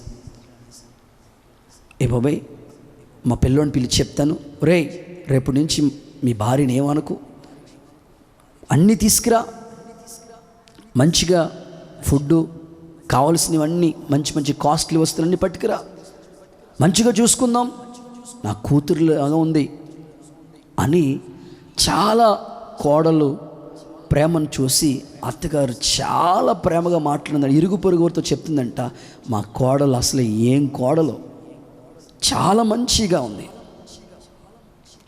చివరికి అలాగా వాళ్ళిద్దరి మధ్యలో ప్రేమ ఎక్కువైపోయింది. అత్త కోడల మధ్యలో ప్రేమ ఎక్కువైపోయినప్పటికీ కోడలికి అనిపించింది, అయ్యో 4 రోజులు అయిపోతుంది, నాన్నగారు ఇచ్చిన మందు పనిచేస్తూ ఉంటుంది, మా అత్తగారు చచ్చిపోతుంది, ఇప్పుడు సావకూడదు, ఎలాగైనా సరే మా నాన్నగారి దగ్గరికి వెళ్తానని మళ్ళా పనిగట్టుకుని వాళ్ళ నాన్నగారి దగ్గరికి వెళ్ళి మాట్లాడి పలకరించి, నాన్న మా అత్తగారు చచ్చిపోకూడదు, నువ్వు ఏం చేస్తావో తెలియదు, ఆ మందు పని చేయకుండా చేయంటే ఆ నాన్న అన్నాడంట, మీ అత్తగారు సావదు, మరి మందు ఇచ్చా కదా నువ్వు, నేను ఇచ్చిన మందు బలానికి, నేను ప్రేమగా మాట్లాడమని చూసావా, ఆ ప్రేమను బట్టే మీ ఇద్దరి మధ్యలో ఒక తల్లి కూతుర్ల మధ్యలో ఉన్న బంధం ఏర్పరచబడింది. ఇప్పుడు ఒకరిని ఒకరు విడిచిపెట్టడానికి ఇష్టపడలేకపోతున్నారు మీరు. ఈ సంగతి నేను మీకు ఎందుకు చెప్పానంటే, ఈ రోజున అత్త కోడల మధ్యలో బంధాలు ఎందుకు తెగిపోతున్నాయి, విడిపోతున్నాయి అంటే, చాలామంది ఎవరైనా వాళ్ళ అమ్మాయి అత్తోరింటికి వెళ్ళినప్పుడు ఏమనుకుంటారంటే, మా అమ్మాయి చెప్పిన మాటే వినాలా, మా అమ్మాయి చెప్పినట్టే చల్లాలనుకుంటారు. వేరే వాళ్ళ అమ్మాయి వీళ్ళ ఇంటికి కోడలుగా వచ్చినప్పుడు వీళ్ళు చెప్పినట్టే వినాలనుకుంటారు. అందుకు గొడవలు స్టార్ట్ అవుతున్నాయి. నువ్వు కోడల్ని కూతురులాగే భావిస్తే, అత్తగారు తల్లిగానే ఆ స్వభావంలా ఉంటే అసలు కుటుంబంలో గొడవలు, సమస్యలు అనేవి ఉండవు. ఈరోజు ప్రేమ ప్రవాహం వ్యాప్తి చెందకుండా, అసలు కుటుంబం కట్టబడితేనే కదా సంఘాలు సంఘం కట్టబడితేనే కదా దేశానికి క్షేమం కలిగేది. ఈరోజున పగలు, కక్షలు, విభేదాలు ఏర్పాటు చేసుకుని దేవుని ప్రేమ పూర్తిగా వ్యాప్తి చెందకుండా అడ్డుపడుతున్నారు. అందుకే బైబిల్ గ్రంథంలో రాయబడిన మాట ఏమిటంటే, అంత్య దినాల్లో జరిగే సంగతులు బైబిల్ గ్రంథంలో చెప్పబడి ఉన్నాయి. ప్రియులారా, యూఫ్రటీస్ నదిని గురించి చెప్తూ ఒక మాట చెప్పబడింది. ఒకసారి మీరు బైబిల్ గ్రంథంలో చూడండి. ప్రకటన గ్రంథం 16వ అధ్యాయం 12వ వచనం చదువుకుందాం. 6వ దూత తన పాత్రను యూఫ్రటీస్ అను మహానది మీద కుమ్మరింపగా, తూర్పు నుండి వచ్చి రాజులకు మార్గం సిద్ధపరచబడినట్లు దాని నీళ్లు ఎండిపోతున్నాయి. యూఫ్రటీస్ నదిలో నీళ్లు ఎండిపోతున్నాయి. అలాగే ఈ రోజున చాలా మందిలో అక్రమం విస్తరించడం వలన ప్రేమ చల్లారిపోతుంది. రాకడికి ఒక సూచనది. యేసయ్య రాకడ గురించి శిష్యులు అడిగినప్పుడు అనేకమైన సూచనలు చెప్పినాడు. దేశం మీదకి దేశం, యుద్ధాలు, భూకంపాలు, కరువులు, తెగుళ్ళు ఇవన్నీ వస్తాయి. అక్రమం విస్తరించడం వల్ల అనేకుల్లో ప్రేమ చల్లారిపోతుంది. యూఫ్రటీస్ నదిలో నీళ్ళు ఎండిపోయినట్లుగా ఈ రోజున అనేకుల హృదయాల్లో ప్రేమ ఎండిపోతూ ఉంది. పిల్లల, ఏదేనులో బయలుదేరిన ఆ నది మహాబబులోను, శత్రు రాజ్యమైన మహాబబులోను దగ్గరకు వచ్చినప్పటికి నీళ్ళు ఎండిపోతున్నాయి. ఎందుకో తెలుసా? అక్కడ హెర్మిగిద్యోన్ యుద్ధం జరుగుతుంది. జనులు రావటానికి నీళ్ళు ఎండిపోతున్నాయి. అక్కడ దేవుడు రాకడ సూచనలు వినబడుతున్నాయి. ప్రియులారా, యేసు ప్రభు గొర్రె పిల్లగా వచ్చాడు. ఇదిగో లోక పాపమును మోసుకొని పోతున్న దేవుని గొర్రె పిల్లగా ఈ లోకానికి వచ్చాడు. దేవుడు మధ్యాకాశానికి పెండ్లి కుమారుడుగా రాబోతున్నాడు. ఒలివ కొండ మీద ఆయన పాదం పెట్టడానికి రాబోతున్నాడు. ఆయన వచ్చినప్పుడు ఒలివ కొండ రెండుగా చీలిపోతాయి. రాకడలో అనేకమైన పరిస్థితులు జరగబోతున్నాయి. 3వ ప్రపంచ యుద్ధం జరగబోతున్నది. ఇవన్నీ కూడా రాకడికి సూచనలు కనబడుతున్నాయి. ప్రేమ అనేకుల్లో చల్లారిపోతున్నది. నీళ్ళు ఎండిపోతున్నాయి. ఎఫెసీ సంఘం మొట్టమొదటి, ఆ యొక్క 7 సంఘాల్లో మొదటి సంఘం ఎఫెసీ సంఘం. అపోస్తులు ఎవరో, అపోస్తులు కాని వాళ్ళు ఎవరో గుర్తుపట్టింది. ఎఫెసీ సంఘము సహనం కలిగింది, ప్రయాసపడింది, కానీ ప్రేమ లేకుండా పోయింది. మొదటి సంఘానికి ప్రేమ లేకుండా పోయింది. ప్రభు వచ్చి మాట్లాడుతున్నాడు, ఇదిగో నేను నీ యొద్దకు వచ్చి చూసినప్పుడు నీవు ప్రేమ లేని వాడిగా ఉన్నావు. మరలా మొదటి ప్రేమ కలిగి ఉంటే నీ దీపస్తంభం దగ్గర నుంచి ఆ దీపస్తంభం అట్లాగే ఉంటుంది. ఒకవేళ ఆ ప్రేమ లేదా, దీపస్తంభం తీసేస్తాను. ఈ రోజున అనేకుల ప్రేమలో ఆరిపోతున్నాయి, చల్లారిపోతున్నాయి. అక్రమం విస్తరిస్తుంది. ఇవన్నీ రాకడికి సూచనలు. క్రైస్తవ సంఘం జ్ఞాపకం చేసుకోవాల్సిన మాటలు. దేవుని ప్రేమ ఇంకా నిలిచి ఉంది. చివరి అంతిమ దినాల్లో లోకస్తుల్లో, సంఘస్థుల్లో ప్రేమ ఎండిపోతుంది, ప్రేమ దూరం అయిపోతుంది. ప్రియులారా, యేసు ప్రభు చెప్తూ ఏమన్నాడంటే, మీలో విశ్వాసాన్ని కనుగొంటానా అన్నాడు. అంటే ప్రభు వచ్చినప్పుడు విశ్వాసం ఉండదు. ప్రభు వచ్చినప్పుడు కూడా అనేకుల్లో ప్రేమ కనపడలేదు. అక్రమం వల్ల ప్రేమ చల్లారిపోతుంది. ఏ ఇంటి ఆ ఇంటికి శత్రువులు అయిపోతున్నారు. ఇదిగో దేవుని ప్రేమ ఇంకా నీ వైపు చూస్తుంది. నీలో దేవుని ప్రేమ వ్యాప్తి చెందాలి కానీ ఎండిపోకూడదు సుమా. ఆయన ప్రేమ, అందుకే దైవజనుడైన పౌలు, నాకు ఎన్నో కృపావరాలు ఉన్నాయి, భాషలతో మాట్లాడతాను, ఎన్నో వరాలు దేవుడు నాకు ఇచ్చాడు, కానీ ప్రేమ లేని వాడిని అయితే నేను వ్యర్థుడిని అయిపోతాను. ప్రేమ శాశ్వత కాలం ఉంటుంది, సహిస్తుంది, అన్నిటినీ ఓర్చుకుంటుంది. కనుక ఆ ప్రేమ కలిగి మీరు జీవించాలని, ఈ రాకడ సూచనలో ప్రేమ అంత్యదినంలో అక్రమం విస్తరించడం వల్ల చల్లారిపోతుంది. కనుక మనం ప్రేమ లేని వారిగా ఉండకుండా, ప్రేమ కరువైపోతున్న ఈ దినాల్లో క్రీస్తు ప్రేమను కలిగి జీవిద్దాం. ఇట్టి శ్రేష్టమైన కృప దేవుడు మనందరికీ దయచేయునుగాక. ఆమె. నేను ముగించడానికి ఇష్టపడుతున్నాను ప్రియులారా. ఏదెను తోటలో 4వ నది గురించి ప్రభు మనతో మాట్లాడాడు. ఆ 4వ నది పేరు యూఫ్రటీస్. యూఫ్రటీస్ అంటే మధురమైనది అని అర్థం. ఏదయ్యా మధురమైందంటే దేవుని ప్రేమ మధురమని. ఆయన ఇంకా మనల్ని ప్రేమిస్తూనే ఉన్నాడు. ఆయన ప్రేమ చాలా మధురమైందని మనతో ప్రభు మాట్లాడాడు. ఈ యూఫ్రటీస్ నది యొక్క ప్రాముఖ్యత ఏంటో ఒక 3 మాటలు ప్రభు మనకు తెలియజేశాడు. ఆ నది వద్దకు జనులు ప్రవాహం వల్ల వస్తూ ఉన్నారు. అంత మాత్రమే కాదు, ఆ నది గొప్ప నది అని ప్రభు జ్ఞాపకం చేశాడు. 3వది, ఆ నది వ్యాపించిన నది అని ప్రభు మనకు జ్ఞాపకం చేశాడు. ప్రభు రాకడలో ఇలాగ వ్యాపించిన ఈ ప్రేమలో ప్రభు రాకడ వచ్చినప్పటికీ అనేకుల్లో ప్రేమ చల్లారిపోతుంది. కనుక ఈ మాటలు ప్రభు రాకడకు సూచనలుగా తెలియజేస్తూ వచ్చాడు. అందరూ తల వంచండి, కళ్ళు మూసుకోండి. మీ కొరకు ప్రార్థన చేయాలని ఆశపడుతున్నాం. ప్రభు మనకిచ్చిన వర్తమానం కొరకు చేతులెత్తి కళ్ళు మూసుకుని 2 చేతులు ఆకాశం తట్టు చాపి, ప్రభువా నీకు స్తోత్రమయ్యా, యేసయ్యా నీకు స్తోత్రమయ్యా అని మనస్ఫూర్తిగా చేతులెత్తి కళ్ళు మూసుకుని ప్రార్థన చేసుకునే సమయం ఇది. హల్లెలూయా, హల్లెలూయా, హల్లెలూయా, యేసయ్యా, హల్లెలూయా. ఏదెనులో బయలుదేరిన నది 4 శాఖలుగా మార్చబడింది. ఇదిగో ఈ 4వ నది గురించి ప్రభు మనతో మాట్లాడుతూ వచ్చాడు. యూఫ్రటీస్ అంటే మధురమైనది, తీయనిది. ఇదిగో దేవుని ప్రేమ ద్రాక్షరసము కన్నా మధురమైనది. ఆయన వాక్యం చుంటే తేనెల దారుల కన్నా మధురమైనది. మారాలంటి బ్రతుకుని మధురముగా మార్చుచున్నాడు. ఆయన ప్రేమిస్తూనే ఉన్నాడు. తమ్ముడు, చెల్లి, అక్క, చేతులెత్తి 1 నిమిషం తీర్మానంతో నువ్వు ప్రార్థన చేసుకో. ప్రభువా, నీ ప్రేమకు నేను అయోగ్యుడైన నన్ను ఇంకా నువ్వు ప్రేమిస్తున్నావయ్యా. మారాలంటి నా బ్రతుకుని మధురంగా మారుస్తున్నావయ్యా. ఇదిగో యూఫ్రటీస్ నది యొక్క ప్రాముఖ్యతను ప్రభు మనకు తెలియజేశాడు. ఆ నది ఎద్దకు ప్రజలు వస్తున్నారు. నిజమే, దేవుని ప్రేమను బట్టి ప్రజలు వస్తున్నారు. ఆయన శిలువ దర్శనం అనేకులకి కలుగుతుంది. ఈ సమయంలో ఆయా నువ్వు అనేకుల్ని ఆకర్షించండి ప్రభు. శతాధిపతి ఆయన ఎద్దకు వచ్చాడు. అనుగ్రహము పొందుటనికే ప్రజలు వస్తున్నారు. వారికి ఎన్నటికి కృషించక నీరు పారే తోట వలె మార్చబడబోతున్నారు. యేసయ్యా నీకు స్తోత్రం. ఇదిగో యూఫ్రటీస్ నది గొప్ప నది.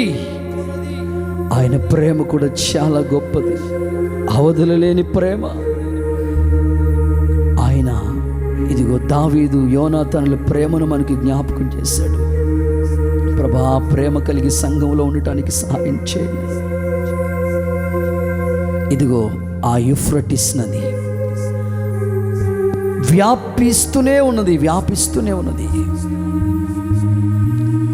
యోసేపు ఫలించుడి కొమ్మ, రెమ్మలు దాటి వ్యాప్తి చెందిన ప్రేమ, తన అన్నలను ప్రేమించిన ప్రేమ.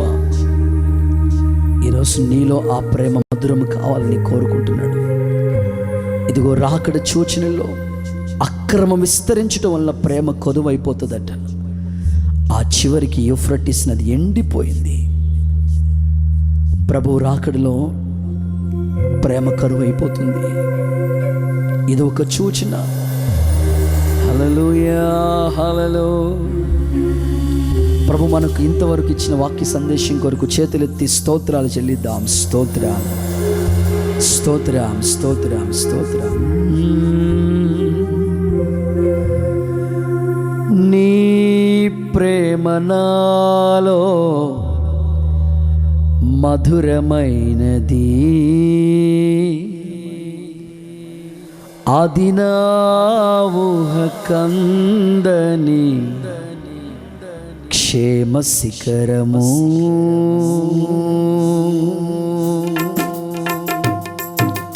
నీ ప్రేమ నాలో మధురమైనది, అది నా ఊహ కందని క్షేమ శిఖరము. ఏరి కోరుకున్నావు ప్రేమ చూపి నన్ను, పరవశించినాలో మహిమ పరుతు నిన్నే. సర్వకృపానిధి నీవు, సర్వాధికారివి నీవు, సత్యస్వరూపివి నీవు, ఆరాధింతును నిన్నే. నీ ప్రేమ నాలో మధురమైనది, అది నా ఊహ కందని క్షేమ శిఖరము.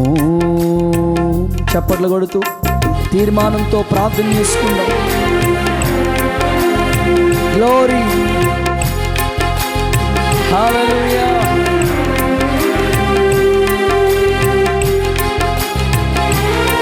ప్రభువా నీ ప్రేమ కొరకు స్తోత్రమయ్యా. యేసయ్యా నీ ఉన్నతమైన సంకల్పం కొరకు స్తోత్రమయ్యా.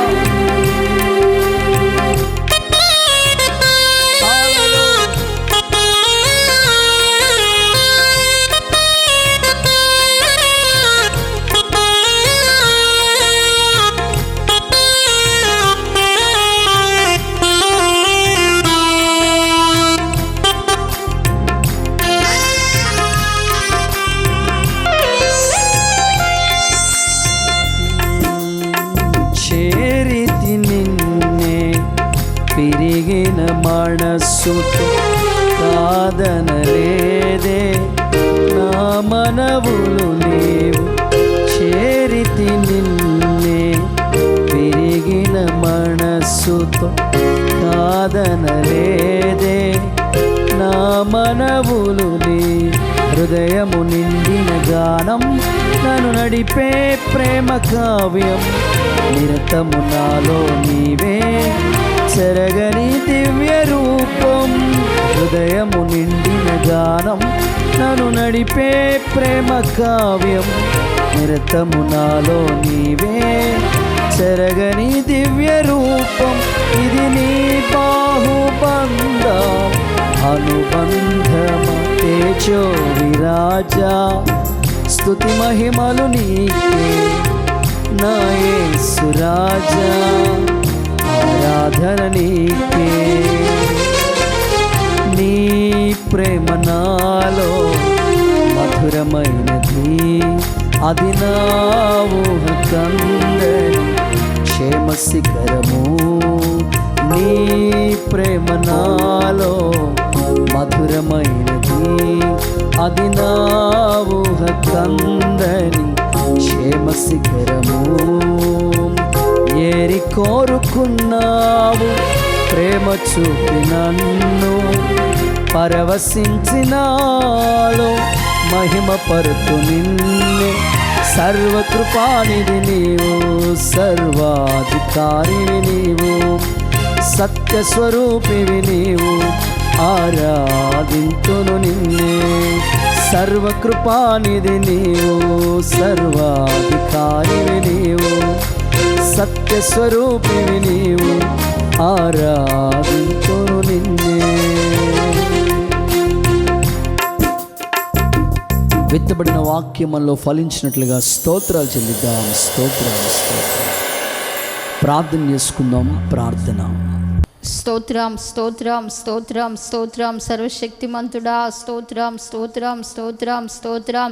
ఆరాధ్య దైవమైన యేసయ్యా స్తోత్రం స్తోత్రం స్తోత్రం స్తోత్రం స్తోత్రం స్తోత్రం స్తోత్రం స్తోత్రం జీవాధిపతి అయిన దేవానికి స్తోత్రాలు స్తోత్రం స్తోత్రం స్తోత్రం స్తోత్రం స్తోత్రం యేసయ్యా నీకు వందనాలు స్తోత్రాలు చెల్లించుకుంటున్నాం దేవా. ఇంతవరకు ఈ ఆరాధనలో మీరు మాతో ఉండి ఆశీర్వాదకరంగా జరిగించిన దాసుని నిలబెట్టుకొని వాక్య లేఖనాల ద్వారా ప్రతి వారితో మాట్లాడి బలపరిచినందుకై స్తోత్రాలు నాయన. యూఫ్రటీస్ నది యొక్క ప్రాముఖ్యతను గూర్చి అయ్యా ఈ యొక్క నీ దినమున ప్రత్యేకతగా నీ ప్రజలతో మాట్లాడిన విధానాన్ని బట్టి నీకు స్తోత్రాలు చెల్లిస్తున్నాం నాయన. యేసయ్యా నీకు వందనాలు తండ్రి. యూఫ్రటీస్ నది యొక్క ప్రాముఖ్యత ప్రేమ. యూఫ్రటీస్ అంటే మధురమైనదని వాక్యం సెలవిస్తూ ఉందయ్యా. ఈ లోకంలో మధురమైనది మీ ప్రేమ ఒక్కటే నాయన. నీకు స్తోత్రాలు ప్రభువా. అయ్యా నీకు వందనాలు తండ్రి. మధురమైన ఈ ప్రేమ దగ్గరకు అనేకులు వచ్చినప్పుడు నాయన మారాని బ్రతుకులు మధురంగా మారినాయని వాక్యం సెలవిస్తూ ఉంది తండ్రి. లోకంలో ఉన్న వారిని అందరినీ నాయన నీ ప్రేమ చేత ఆకర్షించినందుకు స్తోత్రాలయ్యా. అలాగనే నీ ప్రేమ గొప్పది నాయన. నీకు స్తోత్రాలు ప్రభువా. యోనాతాను దావీదులకు కలిగిన ప్రేమను బట్టి నీకు స్తోత్రాలు చెల్లిస్తున్నాం తండ్రి. యేసయ్యా నీకు వందనాలు. అలాగునే నాయన యోసేపు ప్రేమను బట్టి అయ్యా ఫలించడు కొమ్మగా నిలబెట్టినందుకు నీకు వందనాలు. అన్నలను సహితం ద్వేషించినప్పుడు అయ్యా వారిని సహితం ప్రేమించే ఆ గొప్ప ప్రేమను మీరు యోసేపులో పుట్టించినందుకు నీకు స్తోత్రాలయ్యా. నా తండ్రి ఇంత ప్రేమను మీరు కలిగినందుకు వందనాలు చెల్లిస్తున్నాం తండ్రి. యేసయ్యా మీకు స్తోత్రాలు దేవా. చివరికి ఈ నది ఎండిపోతుందని వాక్యం సెలవిస్తూ ఉందయ్యా. రాకడ సూచనలో ప్రభువా అక్రమ విస్తరించడం చేత అనేకుల ప్రేమ చల్లారునని వాక్యం సెలవిస్తూ ఉంది తండ్రి. అయ్యా ఈ చివరి దినాల్లో ఉండగా ప్రతి వారు అయ్యా ఇంకను నీ ప్రేమను తెలుసుకునే వాళ్ళు ఎంతోమంది లోకంలో ఉన్నారయ్యా. అలాంటి వారి జీవితాలు ప్రేమ కలిగి అయ్యా నిశ్చయముగా మీరు ఆకర్షించమని ప్రార్థిస్తున్నాం తండ్రి. క్రైస్తవ బిడ్డలందరూ అయ్యా నాయన ప్రేమ కలిగి చివరి వరకు నీ రాజ్యం కొరకు ఎదురు చూసేటట్లుగా సహాయం చేయమని ప్రార్థిస్తున్నాము. విత్తబడిన వాక్యాన్ని అందరి హృదయాల్లో ఫలభరితంగా నీరు కట్టండి అయ్యా. వాక్యాన్ని హత్తుకునేటట్లు సహాయం చేయండి అయ్యా. వాక్యానుసారంగా జీవించే భాగ్యము దయచేస్తారని మీ చేతులకు అప్పగించుకుంటూ యేసయ్య పరిశుద్ధ నామములో ప్రార్థించి వేడుకొంచున్నాము తండ్రి. ఆమేన్.